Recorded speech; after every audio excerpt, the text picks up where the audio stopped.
बंदी छोड़ सतगुरु रामपाल जी परमेश्वर जी की जय हो। परमपिता परमात्मा सारी सृष्टि के रचनहार कुल मालिक असंख्य ब्रह्मांडों के स्वामी जगत गुरु तीनों लोकों में प्रवेश करके सबका धारण पोषण करने वाले राजाधिराज आत्माधार नाथों के नाथ देवों के देव महादेव सर्वेश्वर महेश्वर मृत्युंजय अजरो अमर आदि अनादि सनातनी प्रभु जगत पिता जगदीश्वर श्री श्री 1008 की उपाधि के वास्तविक अधिकारी अकाल मूर्त सौद स्वरूपी राम वासुदेव सर्वगतम वरम परम पूजे प्रथम पूजे परम संत परम पुरुष परम धनी परम दयालु सत्य कबीर हक्का कबीर अल्लाहु कबीर अल्लाहु अकबर बाखबर अल्लाह ताला जगत के तारणहार जगत के मुक्तिदाता जगत के जगन्नाथ हारे के सहारे हिंदुओं के राम मुसलमानों के अल्लाह सिखों के वाहिगुरु ईसाइयों के मसीह दया के सागर दयानिधि करुणा के सागर करुणानिधि स्वयंभू परिभू संकट मोचन कष्टहरण मंगल करण दुख भंजन अविगत कबीर निर्विकार निर्विषम परमात्मा अलय अलेख सतगुरु आदि अनादि सतगुरु असली मर्यादा पुरुषोत्तम असली राम असली कृष्ण असली घनश्याम असली मुरारी राजाओं के राजा महाराजाओं के महाराजा शहंशाहों के शहंशाह सम्राटों के सम्राट भगवानों के भगवान अल्लाहों के अल्लाह प्रभुओं के प्रभु मसीहाओं के मसीह सच्चे वाहिगुरु बाबाओं के बाबा पीरों के पीर सेठों के सेठ जगत सेठ सावड़सा सेठ सर्वगुण संपन्न अनंत कोटि कलाओं के स्वामी अनंत कोटि ब्रह्मांडों के नायक योगियों में महायोगी ध्यानियों में महाध्यानी सिद्धों में परम सिद्ध ज्ञानियों में तत्वज्ञानी ब्रह्म ज्ञानी महाज्ञानी परम ज्ञानी सर्वश्रेष्ठ ज्ञानी विज्ञानी युवा कबीर समर्थ कबीर असमवात अमित ओझा सच्चे रहनुमा करीम अल्लाह सुभान अल्लाह दुनिया के अंतिम पैगंबर 8 सितंबर 1951 से गांव धनाना जिला सोनीपत हरियाणा भारतवर्ष की पावन भूमि पे प्रकट रियल कल्कि भगवान श्री नारायण साकार हरि श्री बाबा साहिब नूर अनंत परमात्मा सच्चे दरवेश सच्चे बाखबर संत शिरोमणि सतगुरु रामपाल जी परमेश्वर जी के चरण कमल में आप और हम सभी भाई बहनों का अनंत कोटि दंडवत प्रणाम। सत्साई भाई और बहनों, बहुत बड़ी दया बहुत बड़ी मेहर पूज्य गुरुदेव भगवान की परमेश्वर रामपाल जी की, जिनके शुभ आशीर्वाद से विशेष आशीर्वाद से आप और हम सभी आत्माओं को पवित्र पुस्तक ज्ञान गंगा में जो अद्वितीय आध्यात्मिक ज्ञान छुपा हुआ है, जो सर्व धर्मों के सर्व धर्म शास्त्रों से प्रमाणित है, हमें सुनने और समझने को मिल रहा है।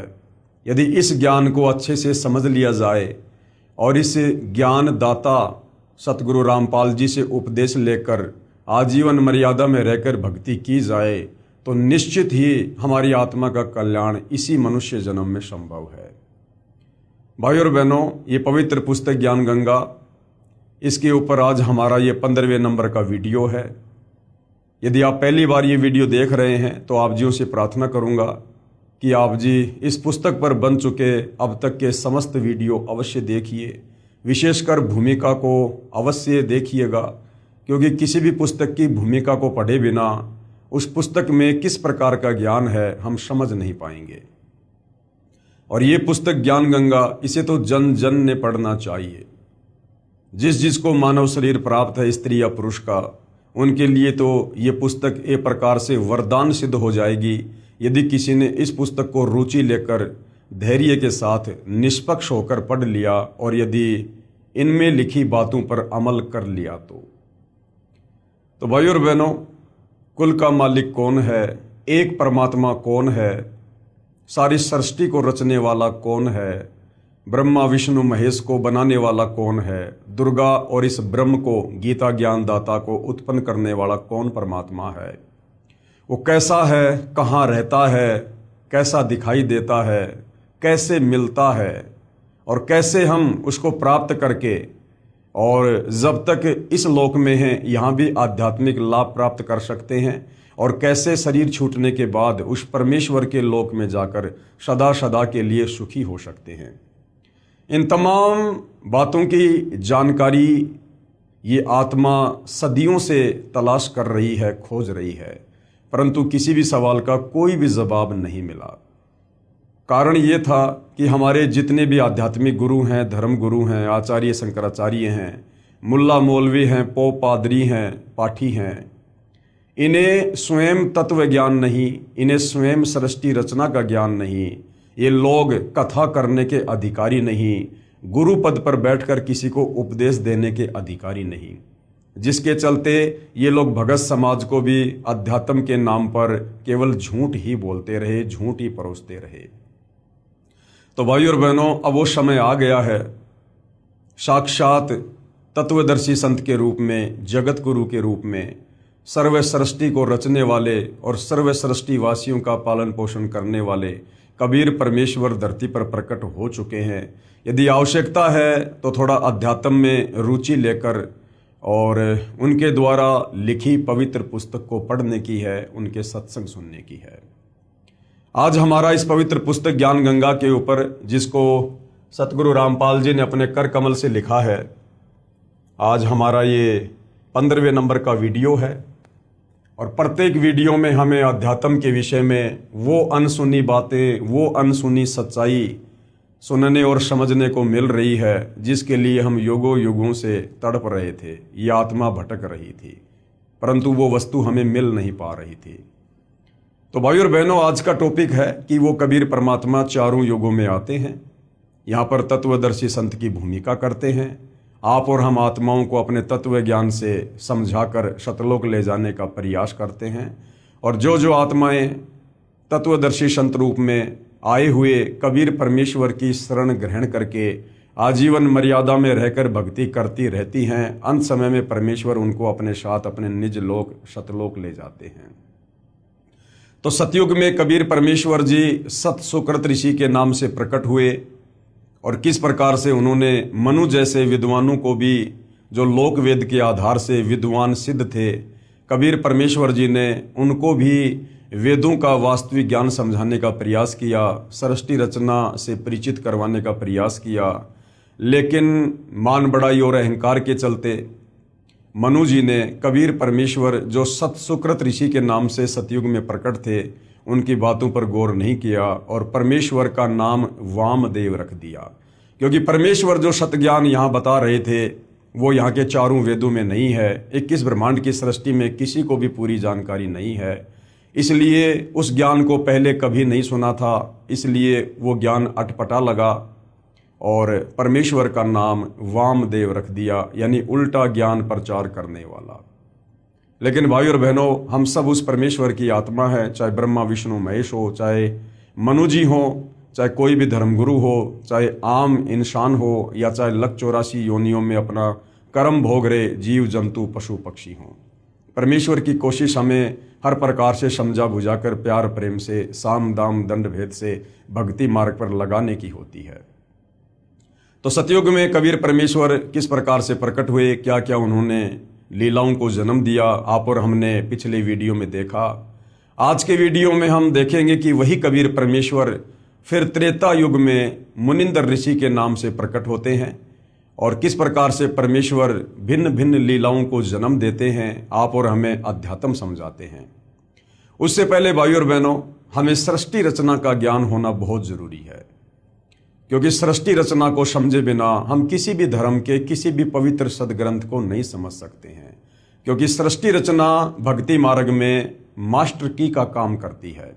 जिस प्रकार एक मास्टर चाबी होती है, वो किसी भी प्रकार के ताले को खोल देती है, उसी प्रकार अध्यात्म की जो मास्टर की है वो सृष्टि रचना है कि परमेश्वर कौन है, कैसा है, कहाँ रहता है, कैसे उन्होंने सर्व ब्रह्मांडों की उत्पत्ति की, कैसे सूर्य चांद सितारे ग्रह नक्षत्र बनाए, कैसे ब्रह्मा विष्णु महेश की उत्पत्ति हुई, दुर्गा कौन है, दुर्गा का पति कौन है, ब्रह्मा विष्णु महेश के माता पिता कौन हैं, ये काल कौन है जिसको गीता में ब्रह्म कहा गया है, ये निराकार बनकर क्यों रहता है जबकि ये आकार में है, साकार है, मनुष्य दृश्य है, ये सबके सामने क्यों नहीं आता है।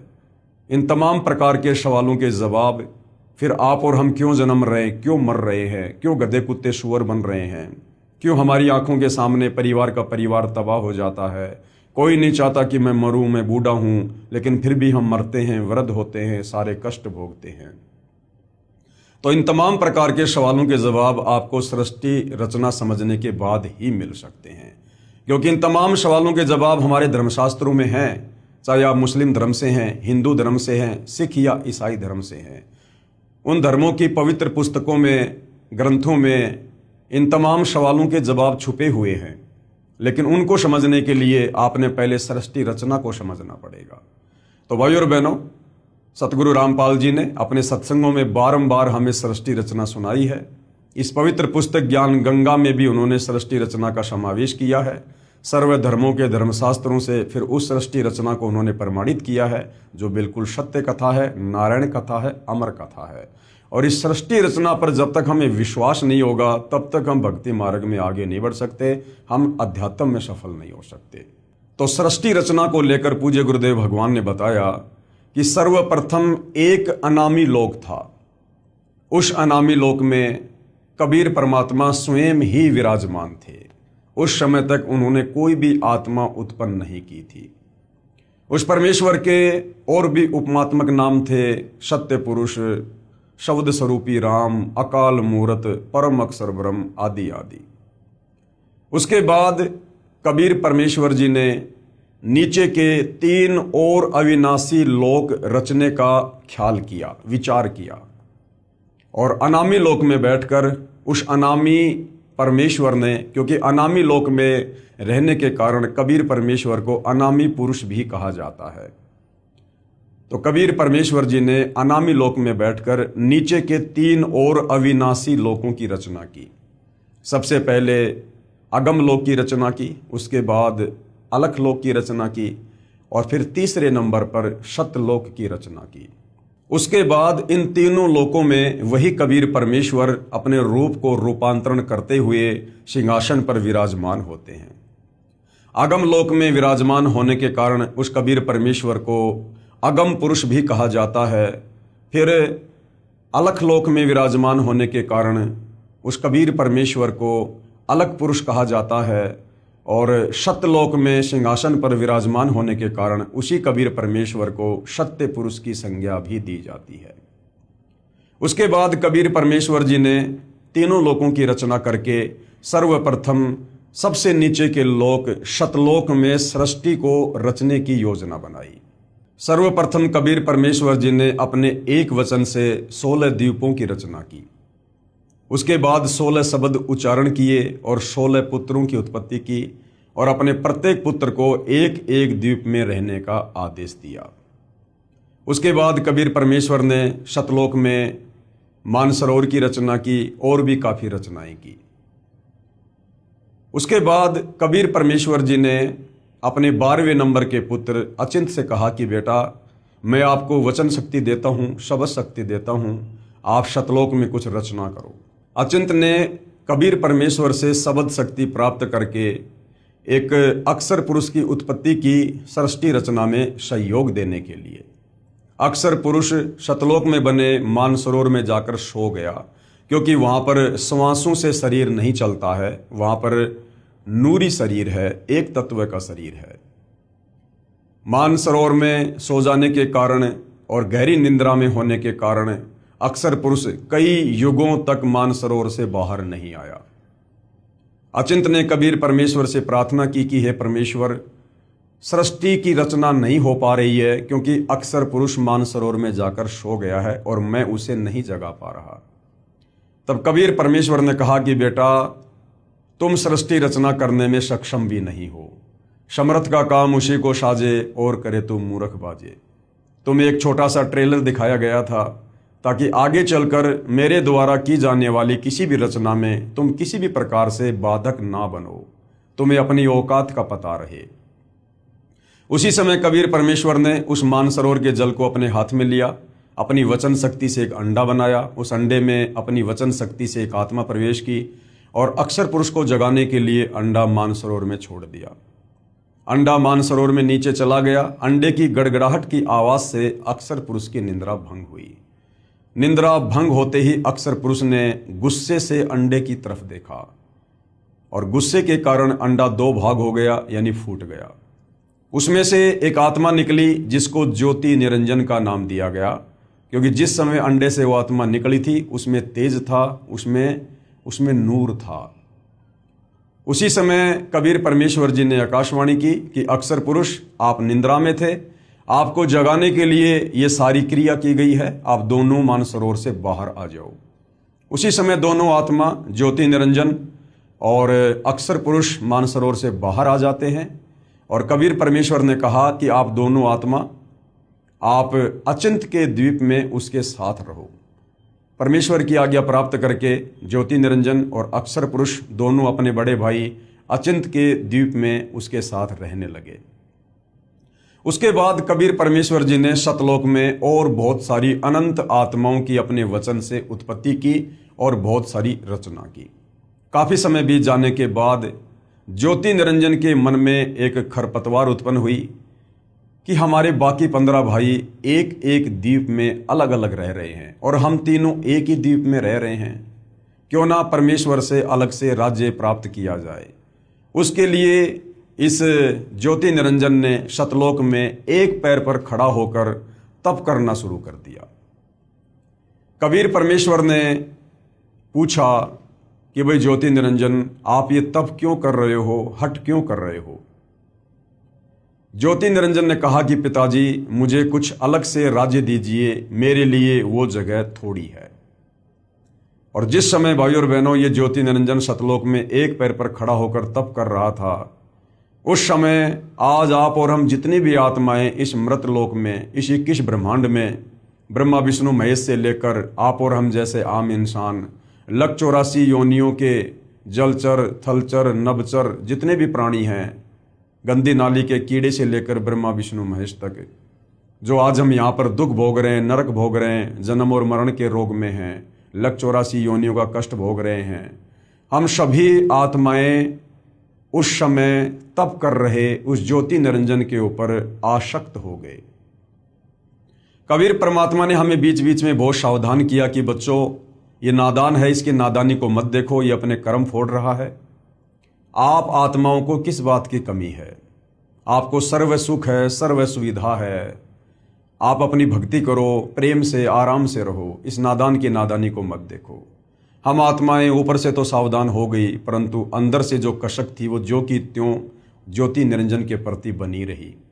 कबीर परमेश्वर ने देख लिया कि भाई बार बार समझाने के बावजूद भी ये अपनी हरकतों से बाज नहीं आ रहे हैं, ये पतिव्रता पद से नीचे गिर चुके हैं, इनकी आस्था अपने परमेश्वर से हटकर और एक अपने जैसे दो कोड़ी के जीव के ऊपर अधिक होती जा रही है।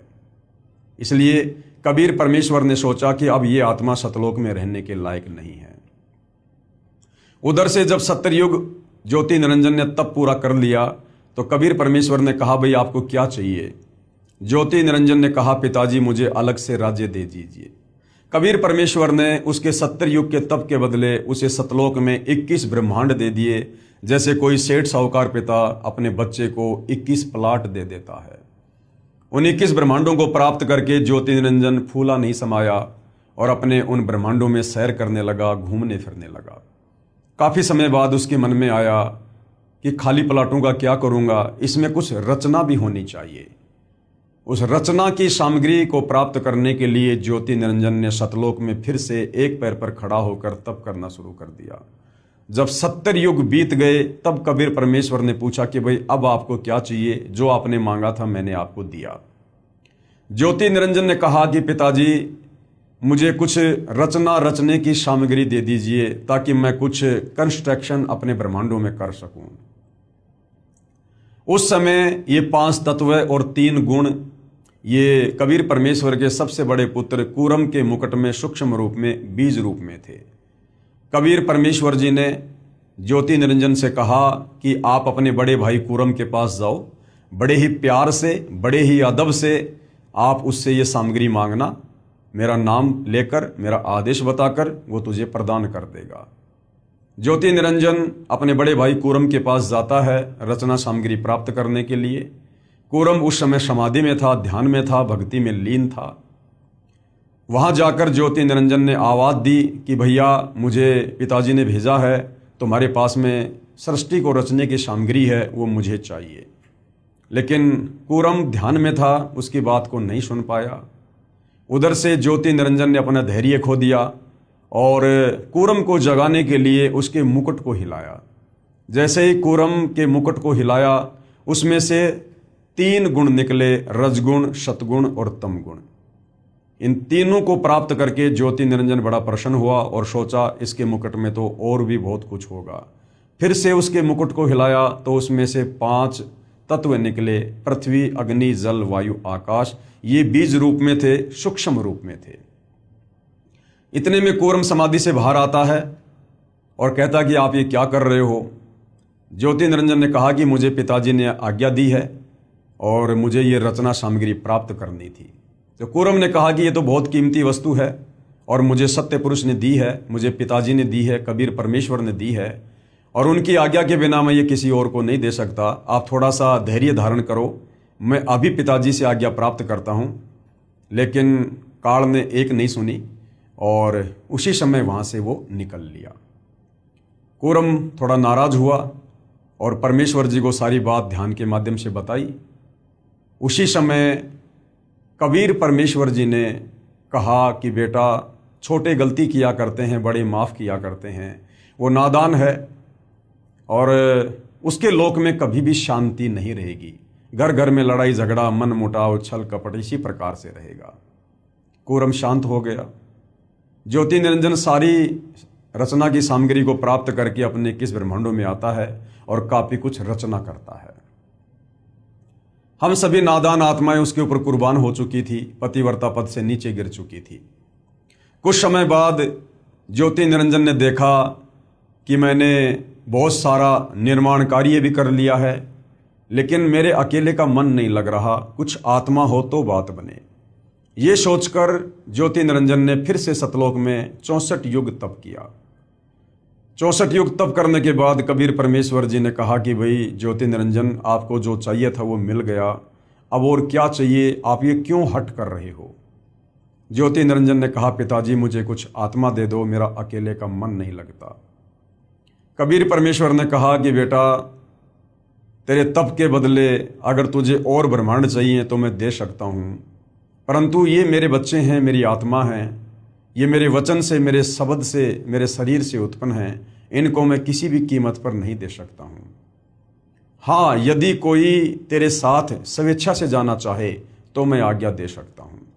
कबीर परमेश्वर को पता था कि इन सब की आस्था इस ज्योति निरंजन में ज़्यादा हो चुकी है, अब ये सतलोक में रहने के योग्य नहीं है।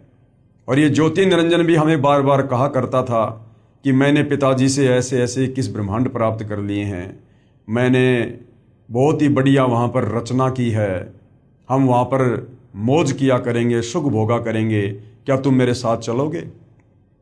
हम कहा करते थे कि भाई अवश्य चलेंगे यदि पिताजी आज्ञा दे दें।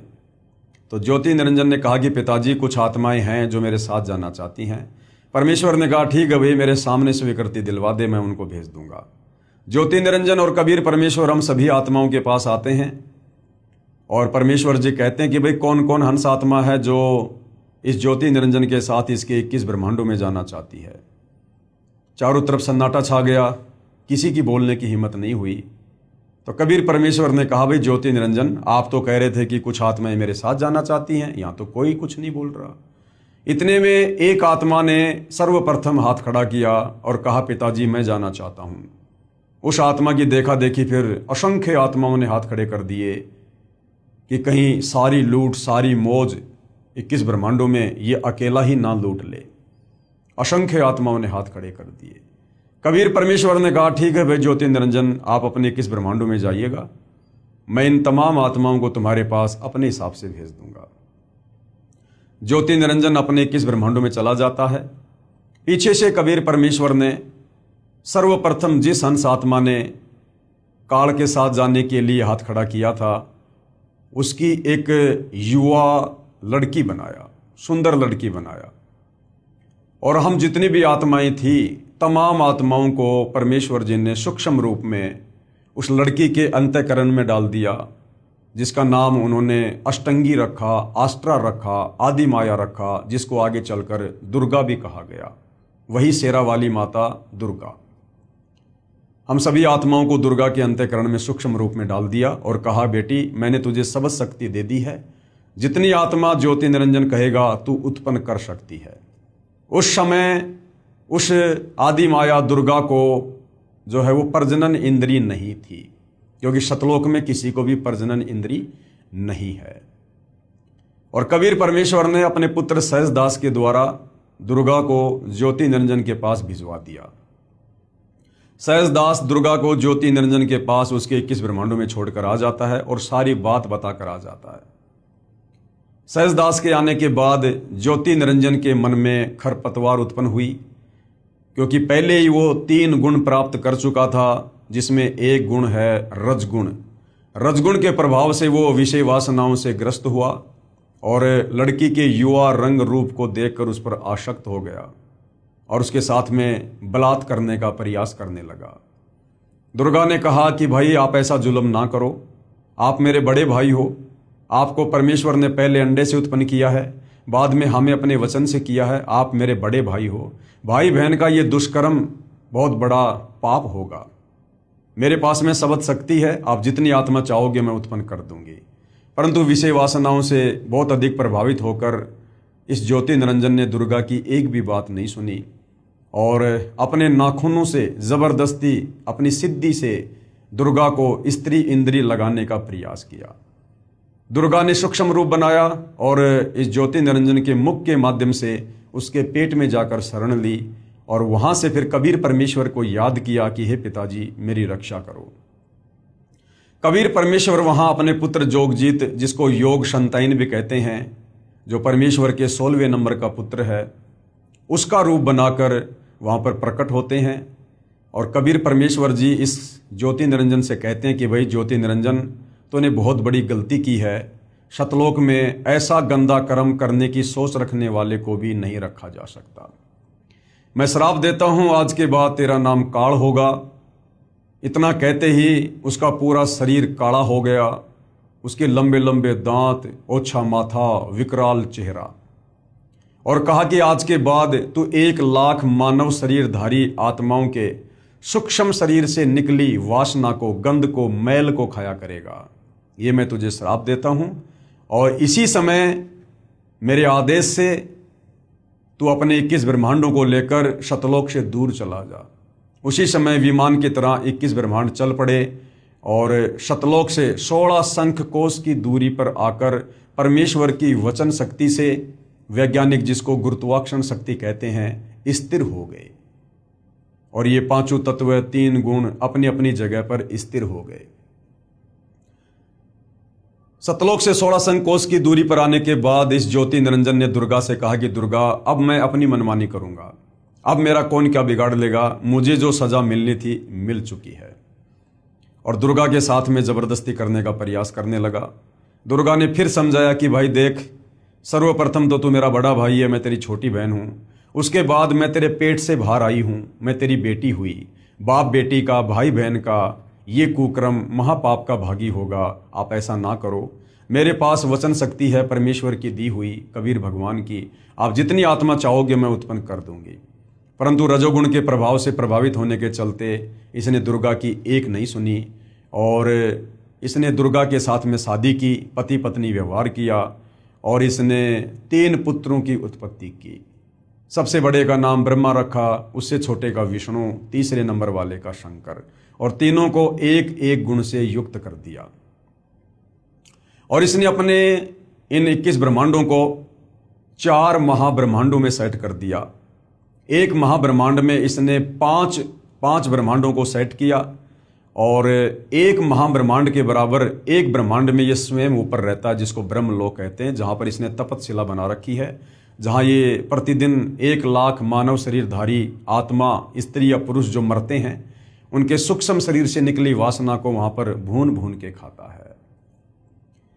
और उसके बाद तीनों पुत्रों को इस काल ने अचेत कर दिया। एक पुत्र को इसने, जो सबसे बड़ा है ब्रह्मा, उसको कमल के फूल के ऊपर अचेत करके लेटा दिया। दूसरे वाले पुत्र विष्णु को शेषनाग की सैया के ऊपर अचेत करके लेटा दिया। तीसरे नंबर के पुत्र शिवजी को, शंकर को इसने कैलाश पर्वत पर अचेत करके बैठा दिया और दुर्गा से कहा कि दुर्गा, तुम इनकी अचेत अवस्था में तुम इनकी परवरिश करो और मेरे आदेश से तुम इनको चेतना में लाना। उसके बाद इस काल ने दुर्गा से कहा कि दुर्गा, 3 पुत्रों की उत्पत्ति हो चुकी है, तीनों पुत्र एक एक गुण युक्त हो चुके हैं। अब तुम इन तीनों पुत्रों के माध्यम से आगे सृष्टि की रचना करो, मेरे भोजन की व्यवस्था करो, जीवों की उत्पत्ति करो। और काल ने कहा कि आज के बाद मैं किसी को भी दर्शन नहीं दूंगा। दुर्गा ने कहा, क्या तुम अपने तीनों पुत्रों को भी दर्शन नहीं दोगे? तो ब्रह्म, गीता जी में जिसको ब्रह्म कहा गया है, ये ज्योति निरंजन काल, इसको क्षर पुरुष भी कहते हैं। क्षर का मतलब होता है नाशवान, जिसका जन्म और मरण हो। तो इस ब्रह्म अर्थात काल ने कहा कि मैं अपने तीनों पुत्रों को भी दर्शन नहीं दूंगा, ये मेरी मजबूरी है। यदि मैंने इनको दर्शन दे दिए तो ये मेरे वास्तविक रूप से परिचित हो जाएंगे और फिर ये सवाल करेंगे कि आपका इतना भूंडा चेहरा कैसे है। और सच पता चलने पर कि मुझे रोजाना 1 लाख मानव शरीरधारी आत्माओं को खाना पड़ता है, तो ये कभी भी मेरे लिए संतान उत्पत्ति नहीं करेंगे, जीवों की उत्पत्ति नहीं करेंगे, इस पाप में भागी नहीं बनेंगे। तो ये अपने पुत्रों को भी दर्शन नहीं देता है। और इसने दुर्गा से कहा कि दुर्गा, अब तुम तीनों पुत्रों को सचेत करो। दुर्गा ने तीनों पुत्रों को सचेत किया और तीनों को आपस में इकट्ठा किया और काल के आदेश से दुर्गा तीनों पुत्रों को समुद्र मंथन पर लेकर गई। समुद्र मंथन पर ले जाकर सर्वप्रथम काल ने वहां पर 4 वेद जो है वो प्रकट किए और काल के आदेश से दुर्गा ने 4 वेद ब्रह्मा जी को दे दिए। ब्रह्मा जी ने जब वेदों को पढ़ा तो पता चला कि कोई और है ब्रह्म, कोई ब्रह्म है, वो सहशरीर है, तेजोमय शरीर है। उससे पहले जब ये ब्रह्मा दुर्गा से पूछा करता था कि हमारा पिता कौन है, तो ये दुर्गा काल के डर से सच नहीं बताती थी और कह देती थी कि बेटा मैं तेरी माँ हूँ, मैं तेरा पिता हूँ। लेकिन जब ब्रह्मा जी ने वेदों में पढ़ा कि कोई और ब्रह्म है जो आकार में है, साकार है, मनुष्य जैसा है, उसको प्राप्त किया जा सकता है, तो ब्रह्मा ने कहा कि माँ मुझे तेरी बातों पर अब यकीन नहीं है। पहले जब मैं पूछा करता था हमारा पिता कौन है तो आप कहती थी कि मैं ही तेरा पिता हूं। अब जब मैंने वेद पढ़ लिए, वेदों में लिखा है, अब मैं पूछ रहा हूं तो आप कह रही हो कि तुम्हारा पिता है लेकिन वो दर्शन नहीं देगा। माँ मुझे आपकी इस बात पर यकीन नहीं है, मैं तो अपने पिता के दर्शन करके रहूंगा। दुर्गा ने कहा यदि तुझे तेरे पिता ने दर्शन नहीं दिए तो क्या करेगा? ब्रह्मा ने कहा कि मैं आपको शक्ल भी नहीं दिखाऊंगा। ये कहकर ब्रह्मा जी उत्तर दिशा की तरफ अपने पिता के दर्शन करने के लिए समाधि लगाने के लिए चले गए। ब्रह्मा जी ने 4 युगों तक समाधि लगाई लेकिन काल ने दर्शन नहीं दिए। उधर से काल ने आकाशवाणी की कि दुर्गा, सृष्टि की रचना क्यों नहीं हो रही, जीवों की उत्पत्ति क्यों नहीं हो रही है? तुझे पता है ना मुझे 1 लाख मानव शरीरधारी आत्माओं को खाने का श्राप लगा हुआ है। दुर्गा ने कहा कि सृष्टि की रचना कैसे हो? आपका बड़ा बेटा ब्रह्मा आपकी खोज करने के लिए, दर्शन करने के लिए गया हुआ है, समाधि लगा के बैठा है। काल ने कहा दुर्गा उस तक सूचना पहुंचाओ कि मैं उसको दर्शन नहीं दूंगा। दुर्गा ने अपनी सबद शक्ति से एक लड़की उत्पन्न की जिसका नाम गायत्री रखा और कहा बेटी किसी भी तरह से अपने बड़े भाई ब्रह्मा जी को लेकर आ। गायत्री जाती है और देखती है कि ब्रह्मा तो समाधि लगाकर बैठा है। गायत्री ने ध्यान अवस्था में दुर्गा से बात की तो दुर्गा ने कहा कि आप इसके चरण स्पर्श करो, इसकी समाधि टूट जाएगी। गायत्री ने वैसा ही किया, ब्रह्मा जी के चरण स्पर्श किए, ब्रह्मा जी का ध्यान भंग हुआ। ध्यान भंग होते ही ब्रह्मा जी ने क्रोध से कहा कि तू कौन कुलटा है, कुलक्षणा है, जिसने मेरा ध्यान भंग कर दिया, मेरी समाधि तोड़ दी, मैं तुझे श्राप दूंगा। गायत्री ने कहा भाई श्राप बाद में देना, पहले मेरी बात सुन ले, मुझे माता दुर्गा ने भेजा है, आपके बिना सृष्टि नहीं रची जा रही है और आपको मेरे साथ चलना है। ब्रह्मा ने कहा गायत्री मैं कैसे चलूं? मैं माता से कहकर आया था कि जब तक मुझे पिताजी दर्शन नहीं देंगे मैं आपको शक्ल भी नहीं दिखाऊंगा और मुझे पिताजी के दर्शन नहीं हुए। ब्रह्मा ने कहा कि गायत्री अगर तू मेरी झूठी गवाही दे कि मेरे सामने ब्रह्मा को ब्रह्म ने दर्शन दिए हैं तो मैं चल सकता हूं। गायत्री ने कहा भाई मैं झूठी गवाही क्यों दूं? लेकिन गायत्री की मजबूरी थी, दुर्गा का आदेश था, ब्रह्मा को लेकर जाना था। तो गायत्री ने सोचा कि कहीं मैं झूठी गवाही दे दूं, कल को सच्चाई का पता चले, मेरी अकेले की पिटाई हो जाए, मुझे दंड मिले। तो गायत्री ने कहा कि मैं झूठी गवाही दे सकती हूँ, लेकिन ये मेरी एक शर्त है, यदि आप मेरे साथ शारीरिक संबंध बनाओ, रति क्रिया करो, तो मैं आपकी गवाही दूं। ब्रह्मा ने गायत्री के साथ में शारीरिक संबंध बनाए। उसके बाद गायत्री ने सोचा क्यों ना एक और गवाह तैयार किया जाए ताकि बात में कुछ दम हो। गायत्री ने अपनी शब्द शक्ति से एक लड़की उत्पन्न की जिसका नाम पोहपति रखा और पोहपति से कहा कि तुम ऐसे ऐसे हमारी गवाही दो। पोहपति ने भी यही सोचा कि मैं झूठी गवाही दे दूं, ये कल को बच जाएं और मैं दोषी हो जाऊं। तो पोहपति ने भी वही शर्त रखी, यदि ब्रह्मा मेरे साथ में शारीरिक संबंध बनाए तो मैं गवाही दे सकती हूँ। ब्रह्मा की मजबूरी, गायत्री की मजबूरी, ब्रह्मा ने पोहपति के साथ वही कर्म किया, शारीरिक संबंध बनाए और तीनों माता दुर्गा के पास में आ जाते हैं। दुर्गा कहती है, बेटा तुझे तेरे पिता ब्रह्म ने दर्शन दिए। ब्रह्मा जी ने कहा कि माता जी मुझे दर्शन हुए हैं। दुर्गा ने कहा कि मैं कैसे यकीन करूं, कोई गवाह पेश करो। ब्रह्मा जी ने कहा कि ये दोनों लड़कियां हैं, इन दोनों के सामने दर्शन दिए। दुर्गा ने उन दोनों से पूछा तो दोनों ने स्वीकृति दे दी कि हमारे सामने पिताजी ने दर्शन दिए हैं। उधर से दुर्गा ने सोचा कि ये काल मुझे तो कह रहा था कि मैं कभी किसी को दर्शन नहीं दूंगा, ये कह रहे हैं कि मुझे दर्शन दिए हैं। दुर्गा थोड़ा नाराज हुई और उसने ध्यान लगाया। उधर से काल ने आकाशवाणी की कि दुर्गा ये तीनों झूठ बोल रहे हैं, मैंने किसी को कोई दर्शन नहीं दिए हैं। दुर्गा नाराज होकर आई और कहा कि भाई तुम्हारे पिता ने आकाशवाणी की है, उन्होंने तुम्हें दर्शन नहीं दिए, तुम झूठ बोल रहे हो। इतना सुनकर ब्रह्मा जी हंसने लगे और कहने लगे, माता जी मैं क्या करता, मेरी मजबूरी थी, पिताजी ने दर्शन दिए नहीं। मैं आपसे प्रतिज्ञा करके गया था कि यदि पिताजी दर्शन नहीं देंगे मैं आपको शक्ल नहीं दिखाऊंगा, इसलिए झूठ बोलना पड़ा। उसी समय दुर्गा ने काल प्रेरणा से गुस्से में आकर अपने बड़े बेटे ब्रह्मा को श्राप दे दिया कि जग में तेरी पूजा नहीं होगी और तेरे वंशज भी तेरे जैसे झूठे होंगे, पाखंडी होंगे। ब्रह्मा जी के वंशज हैं धर्मगुरु, आचार्य, शंकराचार्य, विद्वान लोग हर धर्म के, और आज ये लोग वही कर रहे हैं जैसा श्राप दुर्गा ने ब्रह्मा को दिया था कि लोगों को ठगना, झूठ बोलना, धर्म कर्म के नाम पर पाखंड करना, मिथ्या प्रचार करना, ये तेरे वंशज करेंगे। और आज ब्रह्मा के वंशज धर्मगुरु वही कर रहे हैं, शास्त्रों के विरुद्ध ज्ञान ही समाज को दे रहे हैं।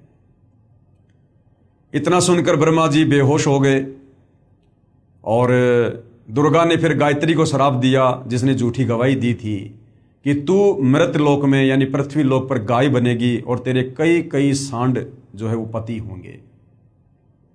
उसके बाद पोहपति को श्राप दिया कि तू मृत लोक में पृथ्वी लोक पर गंदगी में पैदा होने वाला पौधा बनेगी, तेरा नाम केवड़ा केतकी होगा और तेरे फूल किसी भी पूजा आदि में शुभ कार्यों में काम नहीं आएंगे। हरियाणा में केवड़ा केतकी को कुशोंदी कहते हैं, जिसके फूल किसी काम नहीं आते। उसके बाद दुर्गा ने अपने दूसरे पुत्र विष्णु से कहा कि बेटा तू भी अपने पिता के दर्शन करने का प्रयास कर ले, कहीं बाद में जाके फिर बाधा उत्पन्न करे। विष्णु जी भी माता की आज्ञा प्राप्त करके अपने पिता ब्रह्म के दर्शन करने के लिए नीचे पाताल लोक में चले गए कि कहीं एकांत में बैठ के समाधि लगाऊंगा। पाताल लोक में शेषनाग का आधिपत्य था। शेषनाग ने देखा ये मेरे लोक में मेरी आज्ञा के बिना बेधड़क होकर भला कौन आ रहा है, इसको मजा चखाना चाहिए। शेषनाग ने अपने 1000 फणों से जहर की फुंकार छोड़ दी और श्री विष्णु जी का रंग नीला हो गया, ब्लैक हो गया। विष्णु जी ने सोचा कि मैंने इसको कुछ कहा नहीं, कुछ बिगाड़ा नहीं और बेवजह इसने मेरे साथ ऐसा व्यवहार किया है, मेरा शरीर बिगाड़ दिया, मैं अभी इसको मजा चखाता हूँ। जैसे ही विष्णु आगे बढ़े उधर से काल ने आकाशवाणी की कि बेटा विष्णु अभी तू इसको कुछ मत बोल, इसका बदला मैं तुझे द्वापर युग में दूंगा, जब तू श्री कृष्ण रूप में जाएगा अवतार धारण करके। उस समय ये कालीदय में कालिया नाम का नाग होगा कालिंद्री में, उस समय तू अपना बदला लेना और अपनी माँ को जाके सच सच बता दे, अगर तूने झूठ बोला तो तेरी हाल भी वही होगा जो ब्रह्मा का हुआ। विष्णु वापस चला जाता है अपनी माता के पूछने पर कि बेटा तुझे तेरे पिता ने दर्शन दिए, तो विष्णु जी ने सच सच कह दिया कि माता जी मुझे दर्शन नहीं हुए। दुर्गा बड़ी प्रसन्न हुई और विष्णु जी को आशीर्वाद दिया कि बेटा तू सत्यवादी होगा, जगत में तेरी पूजा होगी। उसके बाद दुर्गा अपने तीसरे नंबर के पुत्र शिव जी के पास जाती है और कहती है कि बेटा तू भी अपने पिता के दर्शन करके देख ले, तेरे दोनों भाइयों को तो तेरे पिता ने दर्शन दिए नहीं। इस मामले में शंकर जी बड़े होशियार निकले। शंकर जी ने कहा कि माता जी, जब मेरे दोनों बड़े भाइयों को पिता ने दर्शन नहीं दिए तो मेरा तो दर्शन के लिए प्रयास करना ही व्यर्थ है। लेकिन माता जी मेरे ऊपर एक दया कर दो, मुझे अमर बना दो, मैं मृत्युंजय हो जाऊं, मैं कभी ना मरूं। क्योंकि सतलोक में हम मरा नहीं करते थे, मृत्युंजय थे, अविनाशी थे, अजरो अमर थे। तो दुर्गा ने कहा कि बेटा इस 21 ब्रह्मांड में तो ऐसा कोई भी नहीं है जो जन्म लेगा और मरेगा नहीं। बेटा ये मेरे वश से बाहर की बात है। हाँ मैं ये कर सकती हूँ, तुझे एक विधि बता सकती हूँ ध्यान लगाने की, समाधि लगाने की, जिससे तेरी उम्र तेरे भाइयों से बड़ी हो जाएगी। बोला माँ वही उपकार कर दो। दुर्गा ने उसको 10वें द्वार में श्वासों को रोककर ध्यान लगाने की विधि बताई। क्योंकि हमारा शरीर श्वासों पर टिका हुआ है, जितनी श्वासें हम उतने ही जीवित रहते हैं। तो शंकर जी हम देखते हैं ज़्यादातर समाधि में रहते हैं 10वें द्वार में जाकर और अपनी श्वासों को रोककर ध्यान लगाते हैं, जिस कारण से इनकी लंबी उम्र है। कंप्लीट प्रोसीजर होने के बाद काल ने दुर्गा से कहा कि दुर्गा अब इन तीनों को एक बार फिर से समुद्र मंथन पर लेकर जा और जो जो वस्तु इनको निकले आप इनको दो, आप इनकी शादी करो। दुर्गा अपने तीनों पुत्रों को लेकर समुद्र मंथन पर जाती है। समुद्र मंथन होता है और वहां पर दुर्गा स्वयं जल के अंदर छुप जाती है और अपने 3 रूप धारण करती है। समुद्र मंथन होने के बाद में दुर्गा पूछती है कि बच्चों पहले क्या वस्तु निकली। तो ब्रह्मा जी ने कहा कि ये 3 लड़कियां निकली हैं। सबसे पहले ये वाली लड़की निकली है। दुर्गा ने उसका नाम सावित्री रखा और कहा कि आज से ब्रह्मा ये तेरी पत्नी होगी और तुम अपने लोक में जाकर और खुशी खुशी रहो। दूसरे नंबर पर जो लड़की निकली उसका नाम सावित्री रखा और विष्णु जी से शादी कर दी और विष्णु लोक में भेज दिया। तीसरे नंबर पर जो लड़की निकली थी उसका नाम उमा रखा, पार्वती शंकर जी से शादी कर दी और कहा बेटा जाओ। उधर से काल ने पहले ही तीनों को एक एक गुण से युक्त कर दिया था, रजगुण ब्रह्मा, सतगुण विष्णु और तमगुण शंकर। और उसके बाद में ये नीचे की सृष्टि शुरू हो जाती है, जीवों की उत्पत्ति का कार्य शुरू हो जाता है। प्रतिदिन 1.25 लाख ये दुर्गा उत्पन्न करती है और 1 लाख प्रतिदिन शंकर जी जीवों को मार मार के संहार करके किसी भी प्रकार से लड़ाई झगड़े में, मनमुटाव में, एक्सीडेंट में, युद्ध में अपने पिता काल का भोजन तैयार करता है। इस प्रकार से भाइयों और बहनों ये 21 ब्रह्मांड वाली सृष्टि इस काल की, ज्योति निरंजन की, क्षर पुरुष की यहाँ पर चल रही है। यानी आप और हमें समझ में आ जाना चाहिए कि हम यहाँ पर केवल जेल भोग रहे हैं, क्योंकि जो गलती हमने सतलोक में अपने पिताजी के साथ की थी, पतिव्रता पद से नीचे गिर के काल पे आसक्ति करके, हम उसकी सजा भोगने के लिए यहाँ पर आए हुए हैं। अन्यथा ये हमारा कोई ससुराल नहीं है। और हम जन्म मरण के चक्कर में 184 योनियों में कष्ट भोग रहे, कभी नरक में कष्ट भोग रहे, तपस्या पर काल हमें भून भून के खाता है। असहनीय पीड़ाओं का सामना करना पड़ता है। और ये काल यहाँ कोई बिजनेस करने नहीं आया है। इसने सतलोक में जो तप करके गलती की और दुर्गा के साथ जिस प्रकार से दुर्व्यवहार करने का प्रयास किया उस सच्चे लोक में, उसकी सजा इसने पाई। और यहाँ पर प्रतिदिन 1 लाख मानव शरीरधारी आत्माओं के सूक्ष्म शरीर से निकली गंध को, मैल को ये खाता है। उसके लिए ये यहाँ पर अपने तीनों पुत्रों के द्वारा दुर्गा के माध्यम से जीवों की उत्पत्ति करवाता है और उनका संहार करवाता है। और विष्णु के माध्यम से सबको मोह ममता में बांध के स्थिति को बना के रखता है।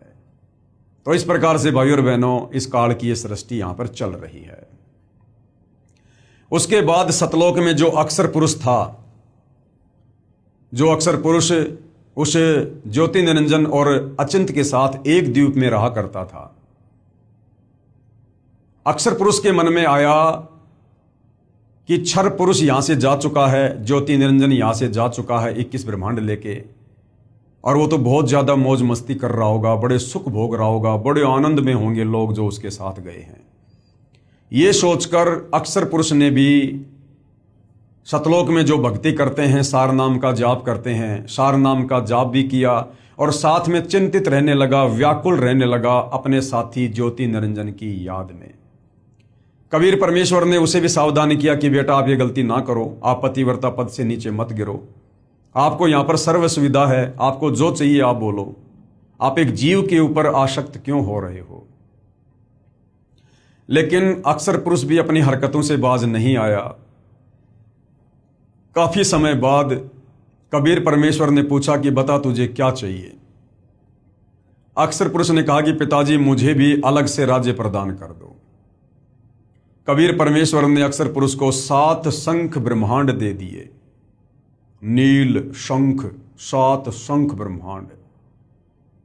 7 शंख ब्रह्मांडों को प्राप्त करके अक्सर पुरुष भी बड़ा प्रसन्न हुआ। उधर से सतलोक में जो अन्य आत्माएं थी जिन्होंने पहले काल के साथ 21 ब्रह्मांड में जाने की स्वीकृति नहीं दी थी, हाथ खड़ा नहीं किया था, लेकिन सब कुछ देख रहे थे, उन आत्माओं के मन में भी रह रहकर विचार आने लगा कि काश हम भी हाथ खड़ा कर देते तो हम भी आज काल के साथ, ज्योति निरंजन के साथ 21 ब्रह्मांड में होते और हम सर्व सुख भोगते। ऐसा उन्होंने क्यों सोचा? क्योंकि उन्हें केवल इतना ही पता था कि ज्योति निरंजन यहां से 21 ब्रह्मांड और बहुत सारी आत्माओं को लेकर अलग से राज्य कर रहा है और वो तो बड़े सुख भोग रहा होगा। उन्हें इस बात का नहीं पता था कि किस प्रकार से परमेश्वर ने उसको श्राप देकर और सजा काटने के लिए यहां से बाहर भेजा है और उस लोक में आत्माएं कैसे कैसे नरक भोग रही हैं। आज आप और हमें पता है हम कितना सुख भोग रहे हैं, जन्म मरण के चक्कर में पड़े हैं। मनुष्य जन्म में भी हम सुखी नहीं हैं। कभी एक्सीडेंट हो जाता है, कभी आंख फूट जाती है, पैर टूट जाता है, लकवा मार जाता, बीमार हो जाते हैं, आंखों के सामने बेटा बेटी मर जाते हैं, हमारी अकाल मृत्यु हो जाती है। उसके बाद लक 84 योनि में गधे, कुत्ते, सुअर, कीट पतंग, गंदे नाले का कीड़ा बनकर दुख भोगते हैं। कुत्ता बनकर टट्टी खाते हैं, सुअर बनकर लैट्रिन खाते हैं, गोबर खाते हैं। फिर हमें नरक में ठोका जाता है, नरक में असहनीय पीड़ा भोगते हैं और हर मनुष्य जन्म के बाद हम तपतशिला पर जाते हैं। काल हमें भून भून कर हमारी वासना निकाल कर खाता है। इस बात की जानकारी सतलोक में रहने वाली अन्य आत्माओं को नहीं थी। उन्होंने सोचा वो तो सुख भोग रहे होंगे, जो सुख शायद सतलोक में भी ना हो। ये सोचकर वो आत्माएं भी चिंतित रहने लगी और अक्सर पुरुष जब चिंतित रहता था तो उसकी चिंता पर आसक्त हो गए कि देखो किस प्रकार से ये उन्मुना सा रहता है, ना किसी से ज्यादा बोलता ना चलता और किस प्रकार से यादों में खोया रहता है। यानी साथ में अक्सर पुरुष के ऊपर भी आत्माएं आसक्त हो गई। परमेश्वर ने उन आत्माओं को भी बहुत ज्यादा सावधान किया, लेकिन वो भी अपनी हरकतों से बाज नहीं आए और पतिव्रता पद से नीचे गिरते चले गए। अंत में अक्सर पुरुष ने कहा जी मुझे कुछ आत्माएं दे दो, मैं अकेला कैसे रहूंगा। कबीर परमेश्वर ने कहा भाई यदि कोई तेरे साथ जाना चाहेगा तो भेज दूंगा, बाकी अपनी तरफ से मैं अपने बच्चों को आपके पास नहीं भेजूंगा। अक्सर पुरुष को पता था कि बहुत सारी आत्माएं मेरे ऊपर आसक्त हैं, मेरे साथ जाना चाहती हैं। उसने कहा पिताजी बहुत सारी आत्माएं मेरे साथ जाना चाहती हैं। कबीर परमेश्वर ने कहा ठीक है भाई, आप मेरे सामने हाँ भरवा दो, मैं आज्ञा दे दूंगा। अक्सर पुरुष और कबीर परमेश्वर दोनों उन आत्माओं के पास गए और कहा भी कौन कौन है जो अक्सर पुरुष के साथ इसके 7 संग ब्रह्मांडों में जाना चाहती हैं। काफी समय तक सन्नाटा छाया रहा, किसी ने हाथ खड़ा नहीं किया। अंत में दुर्गा की तरह एक आत्मा ने दुस्साहस किया, हाथ खड़ा किया और कहा पिताजी मैं जाना चाहता हूं। कबीर परमेश्वर ने कहा ठीक है भाई। बाकी देखम देखा अनंत आत्माओं ने भी हाथ खड़े कर दिए कि कहीं हम तो पहले ही रह गए थे, हमने पिछली बार भी हाथ खड़ा नहीं किया था, अब की बार रह गए तो कहीं मामला न बिगड़ जाए। अनंत आत्माओं ने हाथ खड़ा कर दिया। कबीर परमेश्वर जी ने अक्सर पुरुष से कहा कि भाई अक्सर पुरुष आप अपने 7 संग ब्रह्मांडों में जाओ, मैं अपने हिसाब से इन आत्माओं को भेजूंगा। कबीर परमेश्वर ने ठीक उसी प्रकार सबसे पहले हाथ खड़ा करने वाले हंस को एक युवा लड़की बनाया, सुंदर लड़की बनाया और अन्य सभी आत्माओं को सूक्ष्म रूप में उसके अंतःकरण में फीड कर दिया। उस लड़की का नाम ईश्वरी माया रखा और उसे 7 संग ब्रह्मांडों में भिजवा दिया और कहा कि बेटी मैंने तुझे वचन शक्ति दे दी है, जितनी आत्मा वो चाहे तू उत्पन्न कर देना। ईश्वरी माया अक्सर पुरुष के पास चली जाती है। उस समय तक ये लोग सतलोक में ही थे।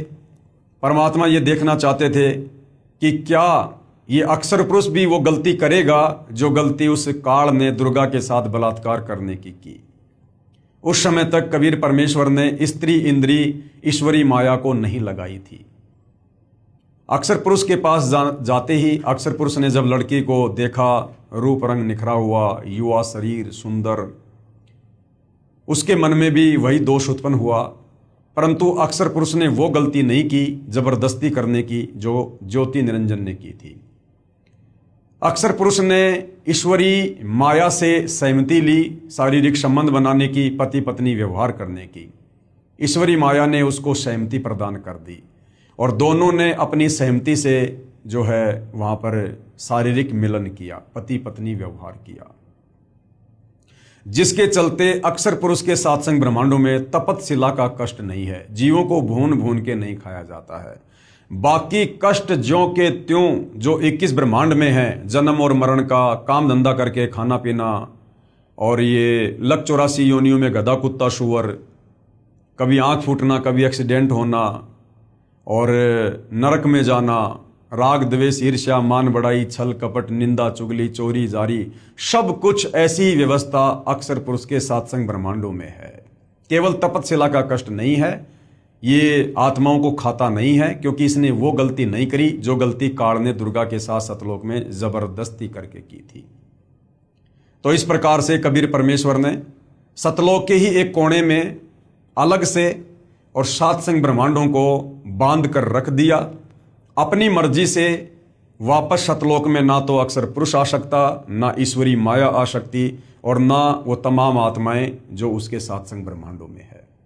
इस प्रकार से कबीर परमेश्वर ने इस संसार रूपी वृक्ष की रचना की, जिसका जिक्र गीता जी अध्याय 15 श्लोक नंबर 1 से 4 में है कि अर्जुन, जो संत महात्मा इस संसार रूपी वृक्ष के प्रत्येक विभाग को बता दे कि कौन भगवान कैसा है, किसकी कितनी क्षमता है, सृष्टि की रचना कैसे हुई है, ये 21 ब्रह्मांड कैसे उत्पन्न हुए, सात्संग ब्रह्मांड कहाँ से आए हैं, जो इस संसार रूपी वृक्ष को सभी विभागों सहित बता दे, तत्व ज्ञान से बता दे, पूरी सृष्टि रचना को समझा दे, वो तत्वदर्शी संत महात्मा है।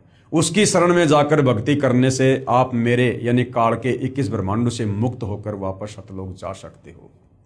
तो भाई और बहनों, वो परम शक्ति, वो परम पुरुष, महापुरुष, वो तत्वदर्शी संत वर्तमान में आज धरती पर सतगुरु रामपाल जी हैं, जिन्होंने संसार रूपी पीपल की वृक्ष का चित्र बनाकर अपने सत्संगों में हमें पूरी सृष्टि रचना को समझाया है। जो सृष्टि रचना आपने अभी अभी मौखिक सुनी, और जो सृष्टि रचना कंप्लीट इस पवित्र पुस्तक ज्ञान गंगा में लिखी हुई है, जिस पर वीडियो बन चुके हैं, जो सर्व धर्मों के सर्व पवित्र धर्म शास्त्रों से प्रमाणित है।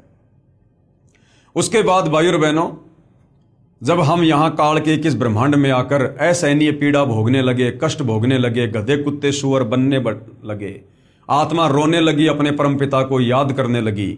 हम चाहे किसकी भी भक्ति करते हैं, चाहे कोई माता की, चाहे कोई ब्रह्म की, चाहे कोई देवी देवताओं की, चाहे वैसे कोई मंदिर में जाता है, और जब कोई विशेष आपत्ति आती है तो हम आत्मा से पुकार करते हैं कि हे परमात्मा रक्षा करो, हे सबके मालिक, हे सच्चे मालिक। क्योंकि आत्मा को पता है कि हमारा मालिक कोई और है, ये देवी देवता नहीं है, ये पत्थर पानी नहीं है। तो जब आत्मा यहाँ पर दुख उठाने लगी लक 84 योनियों में, तपतशिला पर और नरक में, तो आत्मा की पुकार को सुनकर हमें दुखी होता देखकर कबीर परमेश्वर सतलोक से चलकर और अपने पुत्र जोगजीत का रूप बनाकर काल के 21 ब्रह्मांड में आए, और सर्वप्रथम कबीर परमेश्वर की मुलाकात जोगजीत रूप में 21वें ब्रह्मांड पर तपतशिला के पास इस काल से ज्योति निरंजन से हुई, जहां पर ये गुप्त रहता है। इसने सौगंध खा रखी है कि मैं आज के बाद अपने ओरिजिनल काल रूप में किसी को भी दर्शन नहीं दूंगा। जिस कारण से साधु संत महात्मा ऋषि, बड़े बड़े वेदों के विद्वान ओम नाम की साधना भी कर करके थक गए, ध्यान लगा के भी थक गए, लेकिन काल ने दर्शन नहीं दिए। खुद ब्रह्मा जी ने 4 युग समाधि लगाई, लेकिन काल ने दर्शन नहीं दिए। फिर यहाँ घंटे 2 घंटे की साधना से भला ये किसको दर्शन देगा। तो इस प्रकार से फिर लोगों ने निष्कर्ष निकाल लिया कि वो ब्रह्म जो है वो निराकार है, वो दिखाई नहीं देता, जबकि वो साकार है, सशरीर है, मनुष्य आकार में है, 21वें ब्रह्मांड में रहता है, अव्यक्त रहता है, लेकिन उसने सौगंध खा रखी है कि मैं किसी को दर्शन नहीं दूंगा। जिस कारण से साधना करते करते जब उसके दर्शन नहीं हुए, तो साधु संत महात्मा ऋषियों ने अपना निष्कर्ष दे दिया कि परमात्मा निराकार है, वो दिखाई नहीं देता। और सब इसी थ्योरी पर सेट हो गए कि वास्तव में परमात्मा तो दिखाई नहीं देता, वो तो निराकार है, जबकि वो साकार है, दिखाई देता है। लेकिन उसकी प्राप्ति की विधि इन चारों वेदों में नहीं है। उसकी विधि सूक्ष्म वेद, पांचवें वेद में है, जो ज्ञान कबीर परमात्मा खुद ही चलकर आकर धरती पर देता है। तो कबीर परमेश्वर प्रथम बार काल के 21वें ब्रह्मांड में तपतशिला के पास इस काल बलि से मिले। दोनों में कुछ एग्रीमेंट हुआ, जिसमें एक एग्रीमेंट था कि परमेश्वर आप तीनों युगों में जीव थोड़े लेके जाना, सतयुग, त्रेता, द्वापर में। चौथे युग कलयुग में आप जितने मर्जी जीव लेकर जाना। काल ने सोचा था कि अभी 3 युगों में तो इनके पास खूब भक्ति है और चौथे युग में ये कंडम हो जाएंगे, और मैं इनको चौथे युग में तरह तरह की पूजाओं पर लगा दूंगा, शास्त्रों के विरुद्ध ज्ञान से ओतप्रोत कर दूंगा, और अपने काल दूतों के माध्यम से, ऋषि मुनियों, साधु संतों, आचार्य शंकराचार्य, मुल्ला मौलवियों के माध्यम से शास्त्रों के विरुद्ध ज्ञान दे दे के पाखंड पूजा पर लगा दूंगा, पत्थरों की पूजा पर लगा दूंगा, मंदिर, मस्जिद, चर्च, गुरुद्वारों में भगवान बताकर वहां पर मत्था टिकवा दूंगा, तीर्थ धाम, पैदल यात्रा, कावड़ लाना, बद्रीनाथ, केदारनाथ, हर जगह इनको भटका दूंगा मैं।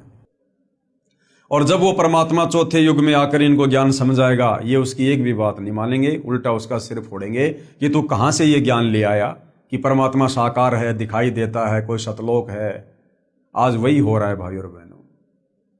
आज 90% आत्माएं सतगुरु रामपाल जी के द्वारा बताई जा रही यथार्थ सृष्टि रचना को उस अज्ञानता के चलते, जो अज्ञानता हम सदियों से सुनते आ रहे हैं, जो शास्त्र विरुद्ध साधना हम सदियों से करते आ रहे हैं, हमारे दिलो दिमाग में यही बैठा दिया गया है कि परमात्मा निराकार है। तो आज सतगुरु रामपाल जी की बात को 90% जनता सुनने को तैयार नहीं है। लेकिन भाइयों और बहनों, ये चौथा युग है, कलयुग है। मालिक को भी पता था कि 3 युगों में इनके पास भक्ति होगी, इनके पुण्य होंगे, दान धर्म की कमाई होगी, जिस कारण से ये वैसे भी मेरी बात को स्वीकार नहीं करेंगे।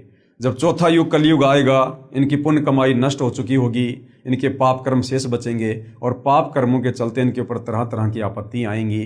तब ये मुझे खोजेंगे, मुझे तलाश करेंगे, और उस समय जब मैं इनको ये ज्ञान बताऊंगा और साथ में इनके दुखों का निवारण करूंगा भक्ति देकर, तब ये मेरे ऊपर यकीन करेंगे। तो भाइयों और बहनों, अब वो समय आ चुका है। कबीर परमात्मा स्वयं सतगुरु रामपाल जी के नाम से, उनके चोले में, उनकी वेशभूषा में धरती पर प्रकट हैं। आप और हमें सन 1994 से अपने यथार्थ 13वें कबीर पंथ को चलाकर ये सतज्ञान दे रहे हैं, शास्त्र प्रमाणित ज्ञान दे रहे हैं, शास्त्र अनुकूल साधना बता रहे हैं, सृष्टि रचना का ज्ञान दे रहे हैं, यथार्थ भक्ति मंत्र दे रहे हैं, और हमें सो सुख दे रहे हैं।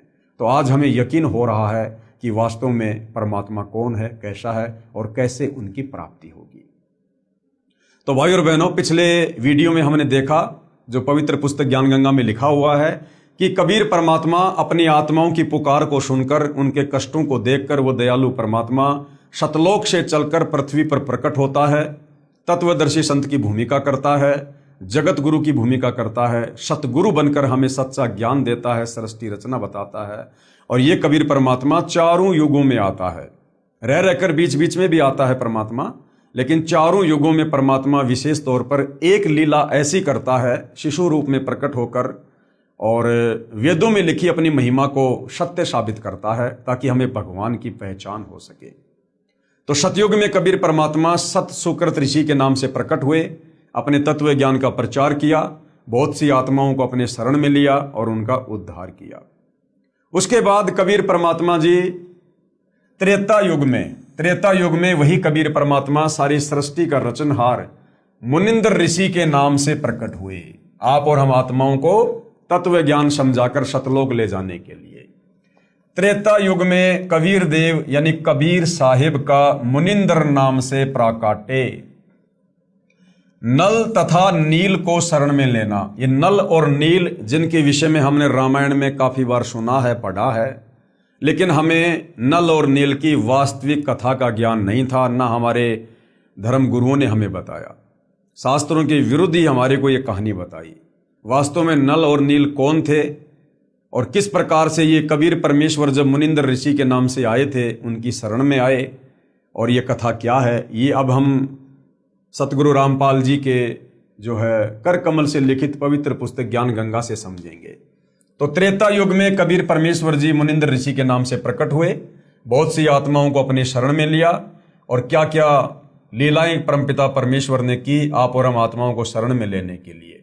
नल तथा नील को शरण में लेना। त्रेता युग में स्वयंभू का मतलब होता है स्वयं प्रकट होने वाला, क्योंकि कबीर परमात्मा कभी किसी माँ के गर्भ से जन्म लेकर नहीं आता। इन्होंने पूरी सृष्टि को उत्पन्न किया है, इनको उत्पन्न किसी ने नहीं किया। ये स्वयंभू हैं, स्वयं ही प्रकट होते हैं। त्रेता युग में स्वयंभू यानी स्वयं प्रकट होने वाला कबीर देव यानी कबीर परमेश्वर रूपांतरण करके यानी अपने उस तेज पुंज वाले तेजोमय शरीर को हल्का करके मुनिंद्र ऋषि के नाम से आए हुए थे। अनल अर्थात नल तथा अनील अर्थात नील, शॉर्टकट में इनको नल और नील कहते थे। दोनों आपस में मौसी के बेटे थे। माता पिता का देहांत हो चुका था। नल तथा नील दोनों शारीरिक व मानसिक रोग से अत्यधिक पीड़ित थे। सर्व ऋषियों व संतों से कष्ट निवारण की प्रार्थना कर चुके थे। सर्व संतों ने बताया था कि यह आपका प्रारब्ध यानी आपकी पूर्व जन्मों की जो किस्मत है, उस प्रारब्ध का पाप कर्म का दंड है, ये आपको भोगना ही पड़ेगा। अर्थात भक्ति करने से वो प्रारब्ध का कर्म दंड नहीं कटेगा। ये हमारे नादान धर्म गुरु हमें कहा करते थे, और फिर कहते थे भक्ति करो। अरे भैया, जब भक्ति से प्रारब्ध का कर्म दंड नहीं कटेगा तो फिर भक्ति करके समय भी क्यों बर्बाद करें। तो ये अज्ञानी थे भाइयों और बहनों, इनको शास्त्रों का ज्ञान नहीं था, परमात्मा के विधान का ज्ञान नहीं था, और कहते थे कि नल और नील इसका कोई समाधान नहीं है, ये कष्ट आपने भोगना ही पड़ेगा। दोनों दोस्त जीवन से निराश होकर मृत्यु का इंतजार कर रहे थे। एक दिन दोनों को मुनिंद्र नाम से प्रकट पूर्ण परमात्मा का सत्संग सुनने का अवसर प्राप्त हुआ। सत्संग के उपरांत ज्यों ही दोनों ने परमेश्वर कबीर देव अर्थात कबीर साहिब उर्फ मुनिंद्र ऋषि जी के चरण छुए तथा परमेश्वर मुनिंद्र जी ने सिर पर हाथ रखा तो दोनों का असाध्य रोग छू मंतर हो गया।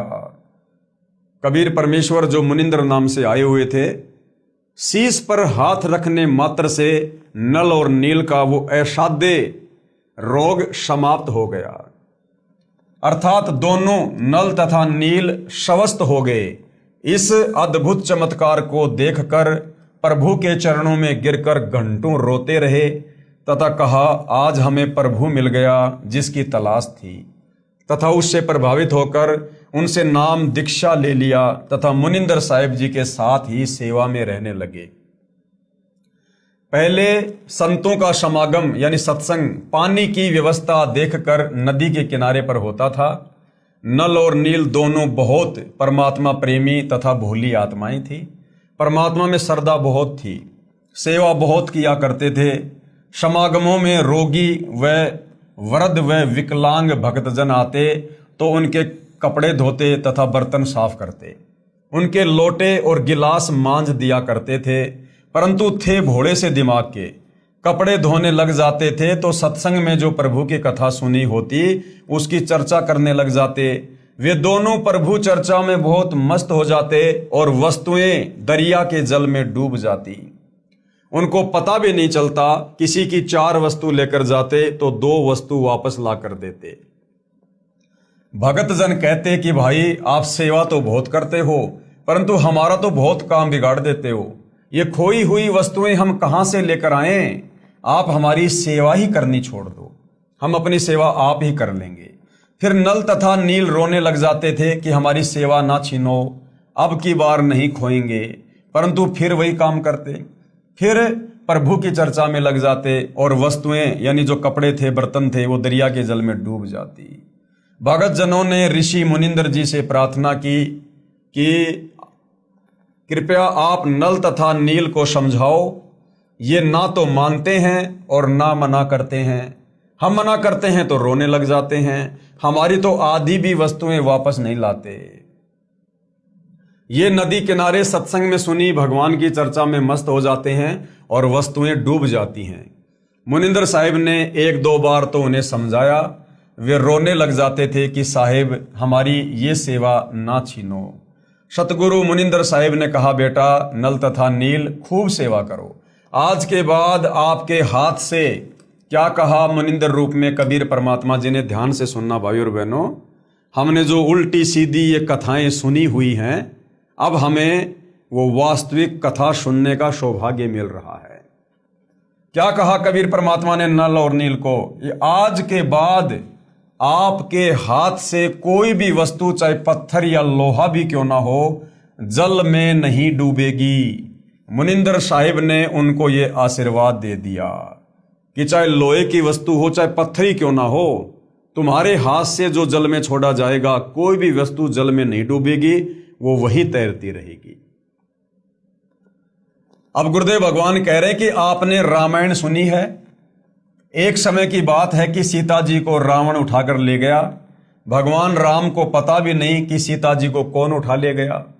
श्री रामचंद्र जी इधर उधर खोज करते, हनुमान जी ने खोज करके बताया कि सीता माता लंकापति रावण यानी राक्षस की कैद में है। पता लगने के बाद भगवान राम ने रावण के पास शांति दूत भेजे तथा प्रार्थना की कि सीता लौटा दे, परंतु रावण नहीं माना। युद्ध की तैयारी हुई। तब समस्या ये आई कि समुद्र से सेना कैसे पार करें। भगवान श्री रामचंद्र जी ने 3 दिन तक घुटनों पानी में खड़ा होकर हाथ जोड़कर समुद्र से प्रार्थना की कि रास्ता दे दो, परंतु समुद्र टस से मस नहीं हुआ। जब समुद्र नहीं माना, तब श्री राम ने उसे अग्नि बाण से जलाना चाहा। भयभीत समुद्र एक ब्राह्मण का रूप बनाकर सामने आया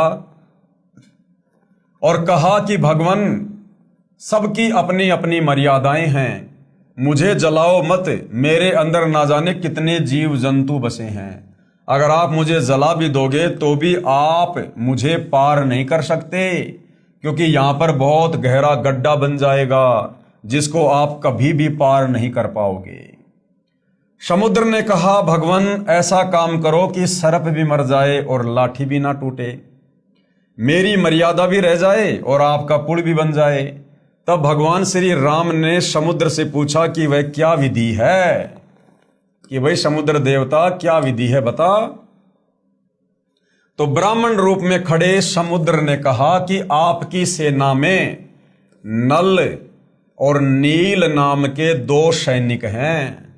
उनके पास उनके गुरुदेव से प्राप्त एक ऐसी शक्ति है कि उनके हाथ से पत्थर भी जल पर तैर जाते हैं। हर वस्तु चाहे वह लोहे की हो तैर जाती है। श्री रामचंद्र ने नल तथा नील को बुलाया और उनसे पूछा कि क्या आपके पास कोई ऐसी शक्ति है। नल तथा नील ने कहा, हाँ जी, हमारे हाथ से पत्थर भी जल में नहीं डूबेंगे। श्री राम ने कहा कि परीक्षण करवाओ, यानी उसकी मुझे छोटी सी परीक्षा दो। उन नादानों ने, नल और नील ने सोचा कि आज सबके सामने तुम्हारी बहुत महिमा होगी। नल और नील में अहंकार छा गया कि समुद्र पर पुल बनाने में रामचंद्र भी फेल हो गया, लक्ष्मण भी फेल हो गया, जामवत, अंगत, हनुमान, सुग्रीव, और आज हमारी महिमा बन जाएगी। तो उन नादानों ने अपने गुरुदेव भगवान को याद नहीं किया, अपने गुरुदेव को छुपा दिया ताकि किसी को पता ना चले। छुपाने का मतलब उन्होंने उस समय अपने गुरुदेव से कोई याचना नहीं की, दंडवत प्रणाम करके आज्ञा प्राप्त नहीं की कि हे गुरुदेव, हम तो तुच्छ प्राणी हैं, ये तो आपके द्वारा दी गई शक्ति है, आपका आशीर्वाद है गुरुदेव, आप दया करना, इसका पुलिया बन जाए। उन्होंने अपने गुरुदेव का जिक्र तक नहीं किया और कहा, जी हमारे पास में ऐसी शक्ति है, हम पत्थर भी तैरा देंगे। और जैसे उन्होंने पत्थर उठाकर समुद्र पर डालने चाहे, वो पत्थर डूबने लगे। उन नादानों ने, नल और नील ने सोचा कि आज सबके सामने तुम्हारी बहुत महिमा होगी। उस दिन उन्होंने अपने गुरुदेव भगवान मुनिंद्र यानी कबीर साहिब को यह सोचकर याद नहीं किया कि अगर हम उनको याद करेंगे तो कहीं श्री राम ये ना सोच ले कि इनके पास शक्ति नहीं है। यानी आज हमें गुरुदेव भगवान कहते हैं कि बच्चों, कोई भी कार्य करो, घर से बाहर निकलो, काम धंधे के लिए गाड़ी लेकर, पैदल, या बच्चे स्कूल जाते हैं तो सबसे पहले मंगलाचरण अवश्य किया करो। मंगलाचरण करते ही हम अपने गुरुदेव को याद करते हैं और हमारा हर कार्य मंगल ही होता है। तो उन्होंने ना कोई मंगलाचरण किया, ना कोई मंत्र जाप किया, ना अपने गुरुदेव को याद किया। तो उन्होंने सोचा कि अगर हम उनको याद करेंगे तो कहीं श्री राम ये ना सोच ले कि इनके पास शक्ति नहीं है, ये तो कहीं और से मांगते हैं। उन्होंने पत्थर उठाकर पानी में डाला तो वह पत्थर पानी में डूब गया। नल तथा नील ने बहुत कोशिश की, कई बार कोशिश की, परंतु उनके पत्थर नहीं तैरे, क्योंकि कबीर परमेश्वर ने, जो मुनिंद्र ऋषि के नाम से थे, उन्होंने शक्ति वापस ले ली। तब भगवान राम ने समुद्र की ओर देखा, मानो कहना चाह रहे हो कि आप तो बहुत झूठ बोलते हो, इनमें तो कोई शक्ति नहीं है।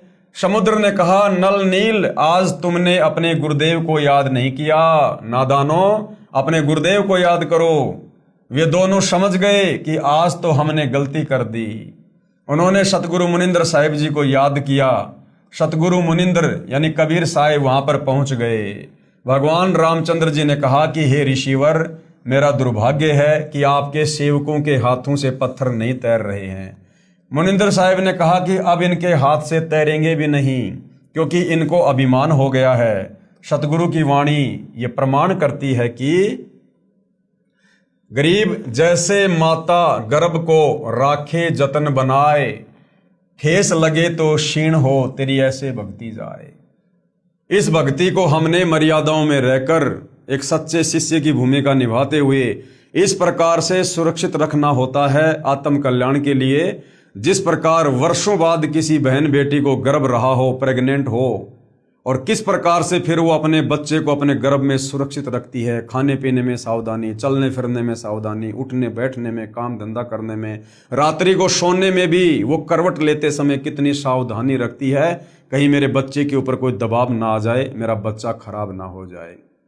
तो कहते हैं जिस प्रकार एक गर्भवती माता अपने बच्चे का ध्यान रखती है और उसको सुरक्षित अपने गर्भ से बाहर निकालती है, इसी प्रकार से हम भक्तों ने भी इस भक्ति को जो हमें गुरुदेव से प्राप्त हुई है, मर्यादाओं का ध्यान रखकर, गुरु वचन का ध्यान रखकर, मान बड़ाई अहंकार से दूर रहकर और आधीन और दास भाव से हमने इस प्रकार से भक्ति को सफल करना होता है।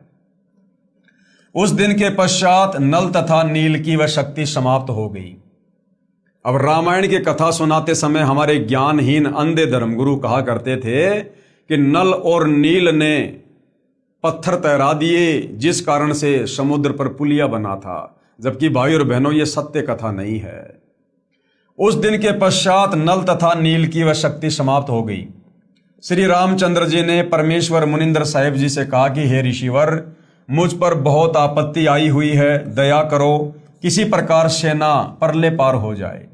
जब आप अपने सेवकों को यानी भक्तों को शक्ति दे सकते हो तो प्रभु कुछ रजा करो। मुनिंद्र साहिब ने कहा कि ये जो सामने वाला पहाड़ है, मैंने उसके चारों तरफ एक रेखा खींच दी है, इसके बीच बीच के पत्थर उठा लाओ, वे नहीं डूबेंगे। श्री राम ने परीक्षण के लिए पत्थर मंगवाया, उसको पानी पर रखा तो वह तैरने लग गया। नल तथा नील कारीगर यानी शिल्पकार भी थे। हनुमान जी प्रतिदिन भगवान याद किया करते थे। उसने अपनी दैनिक क्रिया भी साथ रखी, राम राम भी लिखता रहा और पहाड़ के पहाड़ उठाकर ले आता था। नल नील उनको जोड़ जोड़कर उस पुल में लगा देते थे। इस प्रकार पुल बना था, धर्मदास जी कहते हैं।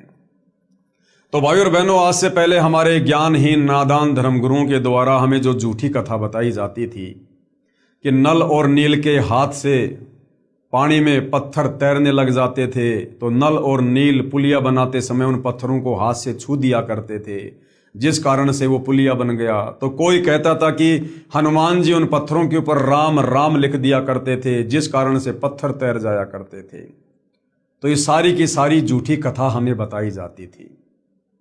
प्रथम बार कबीर परमात्मा अपने पुत्र जोगजीत के रूप में जब तपतशिला पर काल से मिले थे, बहुत सारे एग्रीमेंट हुए थे, जिनमें एक एग्रीमेंट ये भी था, काल ने कहा था कि आप नीचे जाओगे और त्रेता युग में मेरा पुत्र विष्णु नारद जी के श्राप के कारण मृतलोक में जाएगा, कौशल्या के गर्भ से जन्म लेगा और उसको 14 साल का वनवास मिलेगा, और वनवास के दौरान उसकी पत्नी सीता को, जो कि लक्ष्मी का रूप होगी, उसको रावण उठाकर लेकर जाएगा।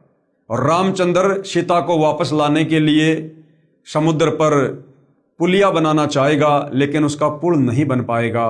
हे परमेश्वर, आप जी त्रेता युग में मेरे बेटे का पुलिया बनवाना। तो अपने उस वायदे के अनुसार त्रेता युग में कबीर परमात्मा मुनिंद्र ऋषि के रूप में आए और अपनी वचन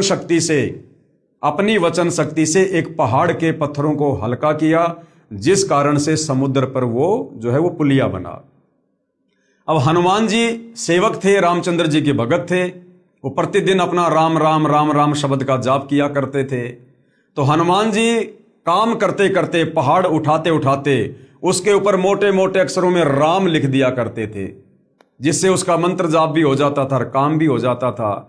अब बाकी लोग ये सोचा करते थे कि भाई हनुमान जी पत्थर पर राम राम लिख रहे हैं, जिस कारण से ये पत्थर तैर रहे हैं। कुछ लोग सोचा करते थे कि ये नल और नील इनके हाथों में शक्ति है, इनके हाथों से ये पत्थर छूने के कारण ये जल में नहीं डूब रहे। क्योंकि मुनिंदर ऋषि रूप में परमात्मा कबीर जी की, नल नील की और रामचंद्र जी की जो वार्ता हो रही थी, वो कुछ ही लोगों के बीच में हो रही थी। बाकी लाखों की, वो करोड़ों की सेना दूर थी, उन तक ये बात नहीं पहुंच रही थी। तो बाकी लोगों को उस बात का नहीं पता था कि किस आधार से ये पुल बन रहा है। तो बाद में उन लोगों ने अपने अपने घरों पर जाकर उसी प्रकार से महिमा कर दी कि हनुमान जी राम राम लिखा करते थे, जिस कारण से पत्थर तैर गए। नल और नील के हाथों में शक्ति थी, जिस कारण से वो पुलिया बन गया। और आम समाज में ये गलत धारणा फैल गई, जबकि हकीकत ये है जो अब गुरुदेव भगवान हमें बता रहे हैं।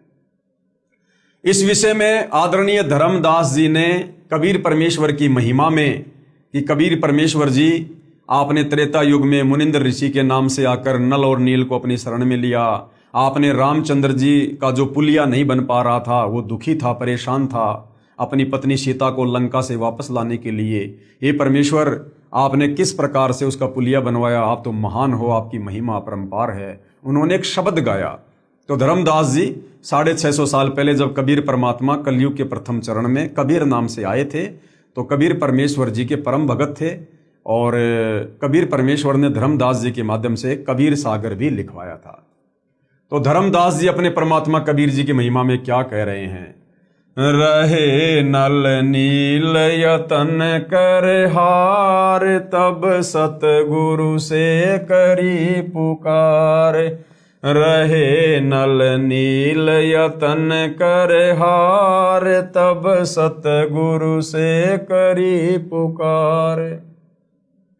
जब नल और नील 2-4 बार पानी में पत्थर डालकर फैल हो गए, फिर अंत में उन्होंने अपने गुरुदेव से प्रार्थना की, माफी मांगी। तब वहां मुनिंदर रूप में कबीर परमात्मा जी जो है वो प्रकट हुए। रहे नल नील यतन कर हार, तब सतगुरु से करी पुकार। जा सत रेखा लिखी अपार, सिंधु पर शिला तिराने वाले। धन धन सतगुरु सत कबीर, भगत की पीर मिटाने वाले। उसके बाद कबीर परमात्मा ने जो रेखा खींची थी उस पहाड़ के चारों तरफ और पत्थरों को हल्का किया था, उसके कारण सिंधु यानी समुद्र पर वो शिला यानी वो पत्थर तैरे और वो पुलिया बना। इस प्रकार कबीर परमात्मा जी को धर्मदास महिमा दे रहे हैं कि हे कबीर परमात्मा, आप जी धन्य हैं और आप अपने भक्तों की पीड़ा को देख नहीं सकते। कोई कहता था कि हनुमान जी ने पत्थर पर राम राम लिख दिया था, इसलिए पत्थर तैर गए। कोई कहता था कि नल नील ने पुल बनाया था। कोई कहता था कि श्री राम ने पुल बनाया था। परंतु ये सत कथा ऐसे है जैसे आपको ऊपर बताई गई है। आगे सत कबीर की साखी पेज नंबर 179 से 182 तक। पीव पिछाण का अंग। कबीर 3 देव को सब कोई ध्यावे, चौथे देव का मरम न पावे। कहते 3 देवताओं को सृष्टि रचना के ज्ञान के अभाव में, शास्त्र अनुकूल साधना के अभाव में तीन देवता ब्रह्मा विष्णु महेश को तो हर कोई ध्यान लगाता है, हर कोई पूजा करता है, लेकिन चौथे देव का मर्म न पावे। चौथा कौन? इनका पिता काल ब्रह्म, जो गुप्त रहता है। वेदों में, गीता में जिसको ब्रह्म कहा गया है, जिसने श्री कृष्ण जी के शरीर में प्रवेश करके गीता जी का ज्ञान बोला, कहते हो चौथे का तो कोई भेद भी नहीं जानता। तीन देव को सब कोई ध्यावे, चौथे देव का मर्म न पावे। चौथा छोड़ो, पांचवे को ध्यावे, कहे कबीर सो हम पर आवे। वो चौथे काल निरंजन को भी छोड़ दो, और जो पांचवे का ध्यान करेगा, पांचवा कौन? कबीर परमात्मा, परम अक्षर ब्रह्म, सारी सृष्टि का मालिक कबीर देव। कहते हैं जो उस काल को, यानी चौथे को छोड़कर और पांचवे का ध्यान धरेगा, कबीर परमात्मा का, कहे कबीर सो हम पर आवे, यानी वो हमारे सतलोक में वापस आ सकता है। कबीर ओंकार निश्चय भैया ये करता मत जान। ओंकार यानी ये काल। गीता जी अध्याय 8 श्लोक नंबर 13 में ये गीता बोलने वाला काल ब्रह्म कह रहा है कि मेरा तो एक ओम नाम का मंत्र है। ओम इति एक अक्षरम ब्रह्म व्यवहारण माम अनुस्मरण ये परियाति तजन देहम सयाति परमाम गतम। कि अर्जुन, मेरी साधना का, मुझ ब्रह्म, मुझ काल की साधना का एक ओम मंत्र है जिसको ओंकार कहते हैं। तो कबीर परमात्मा कहते हैं इस ओंकार को, ओम कहो चाहे ब्रह्म कहो, इसको भगवान मत जानो, इसको करता मत जान। साचा शब्द कबीर का पर्दे माही पहचान। सच्चा मंत्र तो कबीर परमेश्वर जी का है, जो तत्वदर्शी संत देता है। कहते हैं उसको पहचान ले, उसकी साधना कर, तब तेरा मोक्ष होगा। कबीर राम कृष्ण अवतार हैं। ये राम और कृष्ण तो विष्णु के अवतार हैं। इनका ना ही संसार, इन्होंने सृष्टि को नहीं रचा। और जिन साहिब संसार किया, जिस परमात्मा ने संसार को रचा, सो किन्हू ने जन्या नार, उस परमेश्वर को किसी भी औरत ने जन्म नहीं दिया। वो जन्म लेकर नहीं आता, जैसे राम कृष्ण माँ के गर्भ से जन्म लेकर आते हैं। इसी प्रकार जिस परमात्मा ने, जिस साहिब ने संसार को उत्पन्न किया, पूरी सृष्टि को रचा, वो किसी माता के गर्भ से जन्म लेकर नहीं आता, वो तो स्वयंभू है। कबीर चार भुजा के भजन में भूल पड़ो सब संत। चार भुजा के भगवान कौन है? ब्रह्मा विष्णु महेश। इनकी चार चार भुजा हैं। तो कहते हैं चार भुजा के भजन में, इन ब्रह्मा विष्णु महेश की भक्ति में पूरा संसार भूला पड़ा है। और कबीरा सुमरो तास को जाके भुजा अनंत। और कबीर परमेश्वर हमें भक्ति समझाने के लिए एक भगत बनकर कह रहे हैं कि मैं कबीर तो उस भगवान की भक्ति करता हूं जिसकी भुजा अनंत है, जो अनंत कोटि कलाओं का स्वामी है। कबीर समुद्र पाट लंका गए सीता को भरतार, ताही अगस्त मुनि पी गयो इनमें कौन करतार। नादानी के चलते, सत्य कथा का ज्ञान ना होने के चलते, सृष्टि रचना के अभाव में हमारे नादान धर्म गुरुओं ने हमें बताया कि श्री रामचंद्र जी भगवान हैं, करतार हैं, परमात्मा हैं। इन्होंने समुद्र पे पुलिया बना दिया। तो परमात्मा कहते हैं वैसे तो तुम्हारी बात सही नहीं है, हकीकत तो वो है जो अभी आपको बताई गई। मुनिंद्र नाम से कबीर परमात्मा त्रेता युग में आए थे और उनके आशीर्वाद से वो पुलिया बना था, पत्थर हल्के हुए थे। लेकिन चलो, जैसा ये लोकवेद है, सुनी सुनाई बातें चल रही हैं कि रामचंद्र जी परमात्मा है, समुद्र पे पुलिया बना दिया, सेना को पार कर दिया। तो कबीर परमात्मा कहते कि नादानो, अगर तुम इसी छोटी सी बात को लेकर श्री रामचंद्र जी को भगवान मानकर बैठे हो कि उन्होंने समुद्र के ऊपर जो है वो पुलिया बना दिया, तो परमात्मा जी कहते हैं कि एक अगस्त नाम का ऋषि था, उसने तो एक घूंट में 7 समुद्रों का पानी पी लिया था सिद्धि से। तो बताओ फिर तुम्हारा राम बड़ा हुआ या फिर वो अगस्त ऋषि बड़ा हुआ? तो इन छोटी मोटी इन सिद्धियों से, खेल खिलौने से कोई भगवान साबित नहीं होता है। समुद्र पाट लंका गयो सीता को भरतार, ताही अगस्त मुनि पी गयो इनमें कौन करतार। फिर कहते हैं गोवर्धन गिरी धार्यो श्री कृष्ण जी और द्रोणागिरी हनुमंत, और शेष नाग सब सृष्टि संहारी इनमें कौन भगवंत।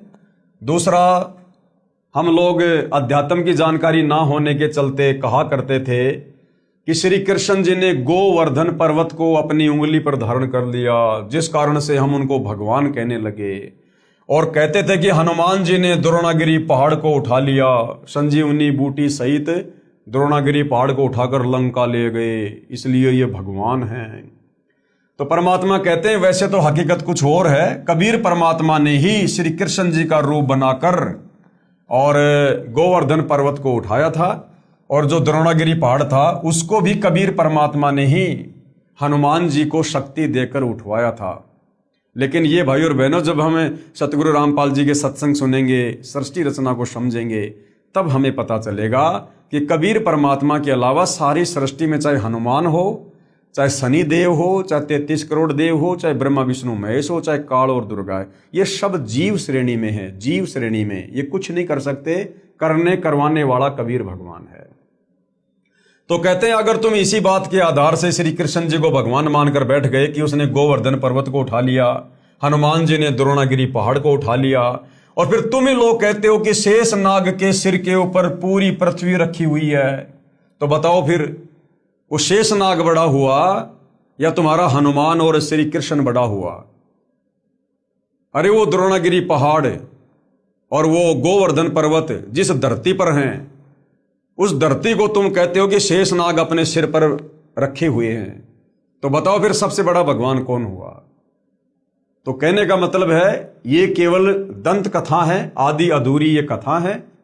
किसी शेष नाग के सर के ऊपर पृथ्वी नहीं टिकी हुई है।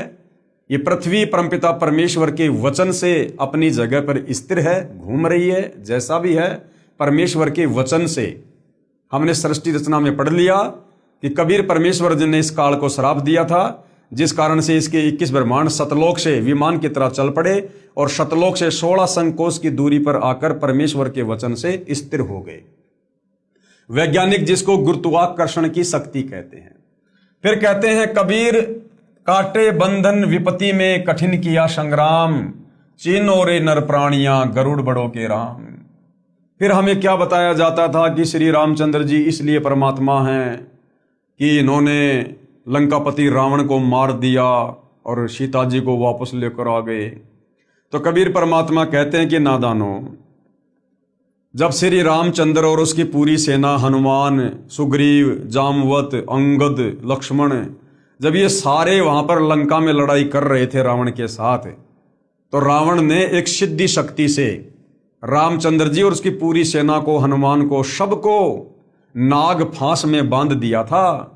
सर्पों ने लपेटा लगा लिया था, अनंत सर्प उत्पन्न हो गए और पूरी सेना को रामचंद्र जी सहित जैसे ईख की पूड़ी को बांध दिया करते हैं रस्सी से, ऐसे सर्पों ने लपेटे लगा लिए और फण सीधा करके यूं खड़े हैं कि बस अब डसेंगे।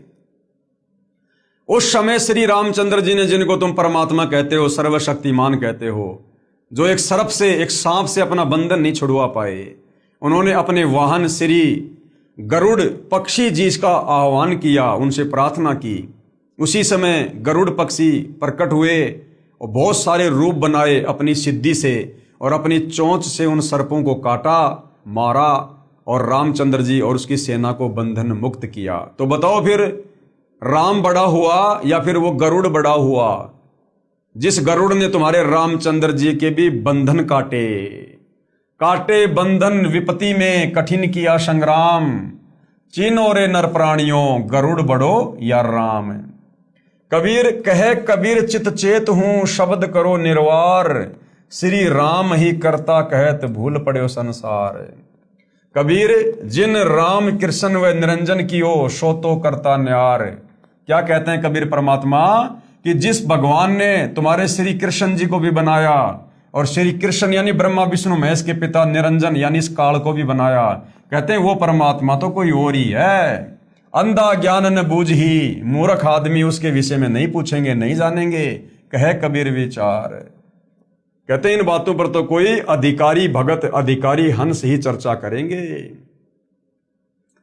उसके बाद भाई और बहनों, द्वापर युग में कबीर देव यानी कबीर साहिब का करुणामय नाम से प्राकाटे, यानी द्वापर युग में किस प्रकार से वही कबीर भगवान, वही कबीर परमात्मा, सारी सृष्टि का मालिक, जिसने असंख्य ब्रह्मांडों की रचना की है, द्वापर युग में वही कबीर परमात्मा करुणामय ऋषि के नाम से प्रकट होते हैं और किस प्रकार से अपनी लीला करते हैं, किन किन आत्माओं को अपनी शरण में लेते हैं, और किस प्रकार से इस अध्यात्म को, सृष्टि रचना को, तत्व ज्ञान को हम काल के 21 ब्रह्मांडों में फंसी आत्माओं तक पहुंचाते हैं।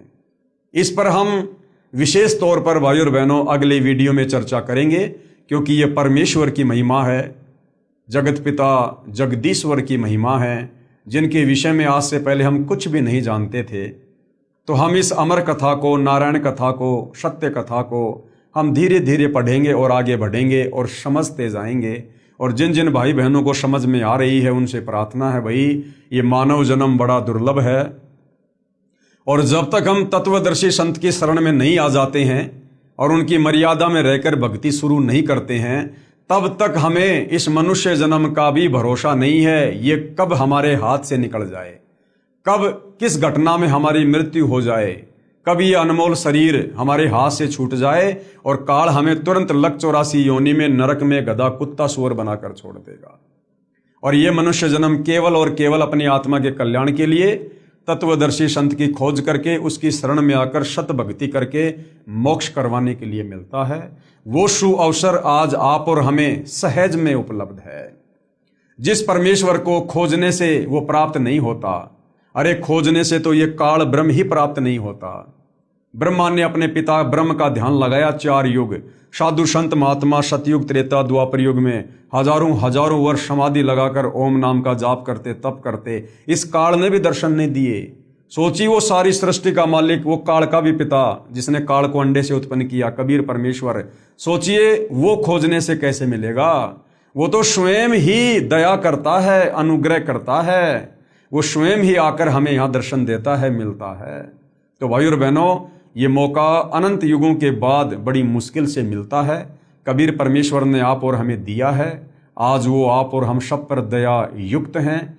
आज हम उनके दया का फायदा उठा सकते हैं, अपनी आत्मा का कल्याण करवा सकते हैं। लक 84 योनि में तरह तरह के शरीर धारण करके और असहनीय यातना भोगने से बच सकते हैं। नरक में तरह तरह की पीड़ाओं को भोगने से बच सकते हैं और जन्म मरण के और बुढ़ापे के भयंकर रोग से बच सकते हैं मोक्ष प्राप्त करके।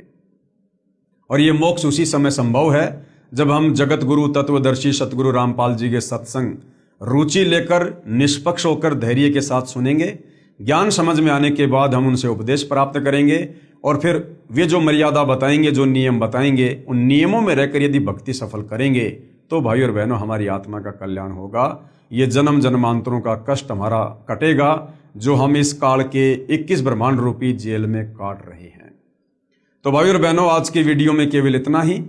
यदि ज्ञान समझ में आ रहा है तो सतगुरु रामपाल जी से अविलंब नाम उपदेश लें और अपनी आत्मा का कल्याण करवाएं। तो आज की वीडियो में केवल इतना ही, बाकी चर्चा हम कल करेंगे परमेश्वर की महिमा में।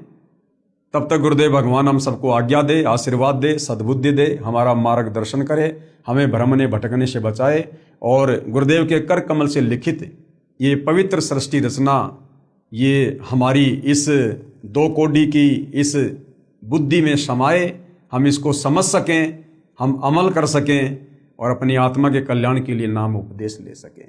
बंदी छोड़ सतगुरु रामपाल जी परमेश्वर जी की जय हो।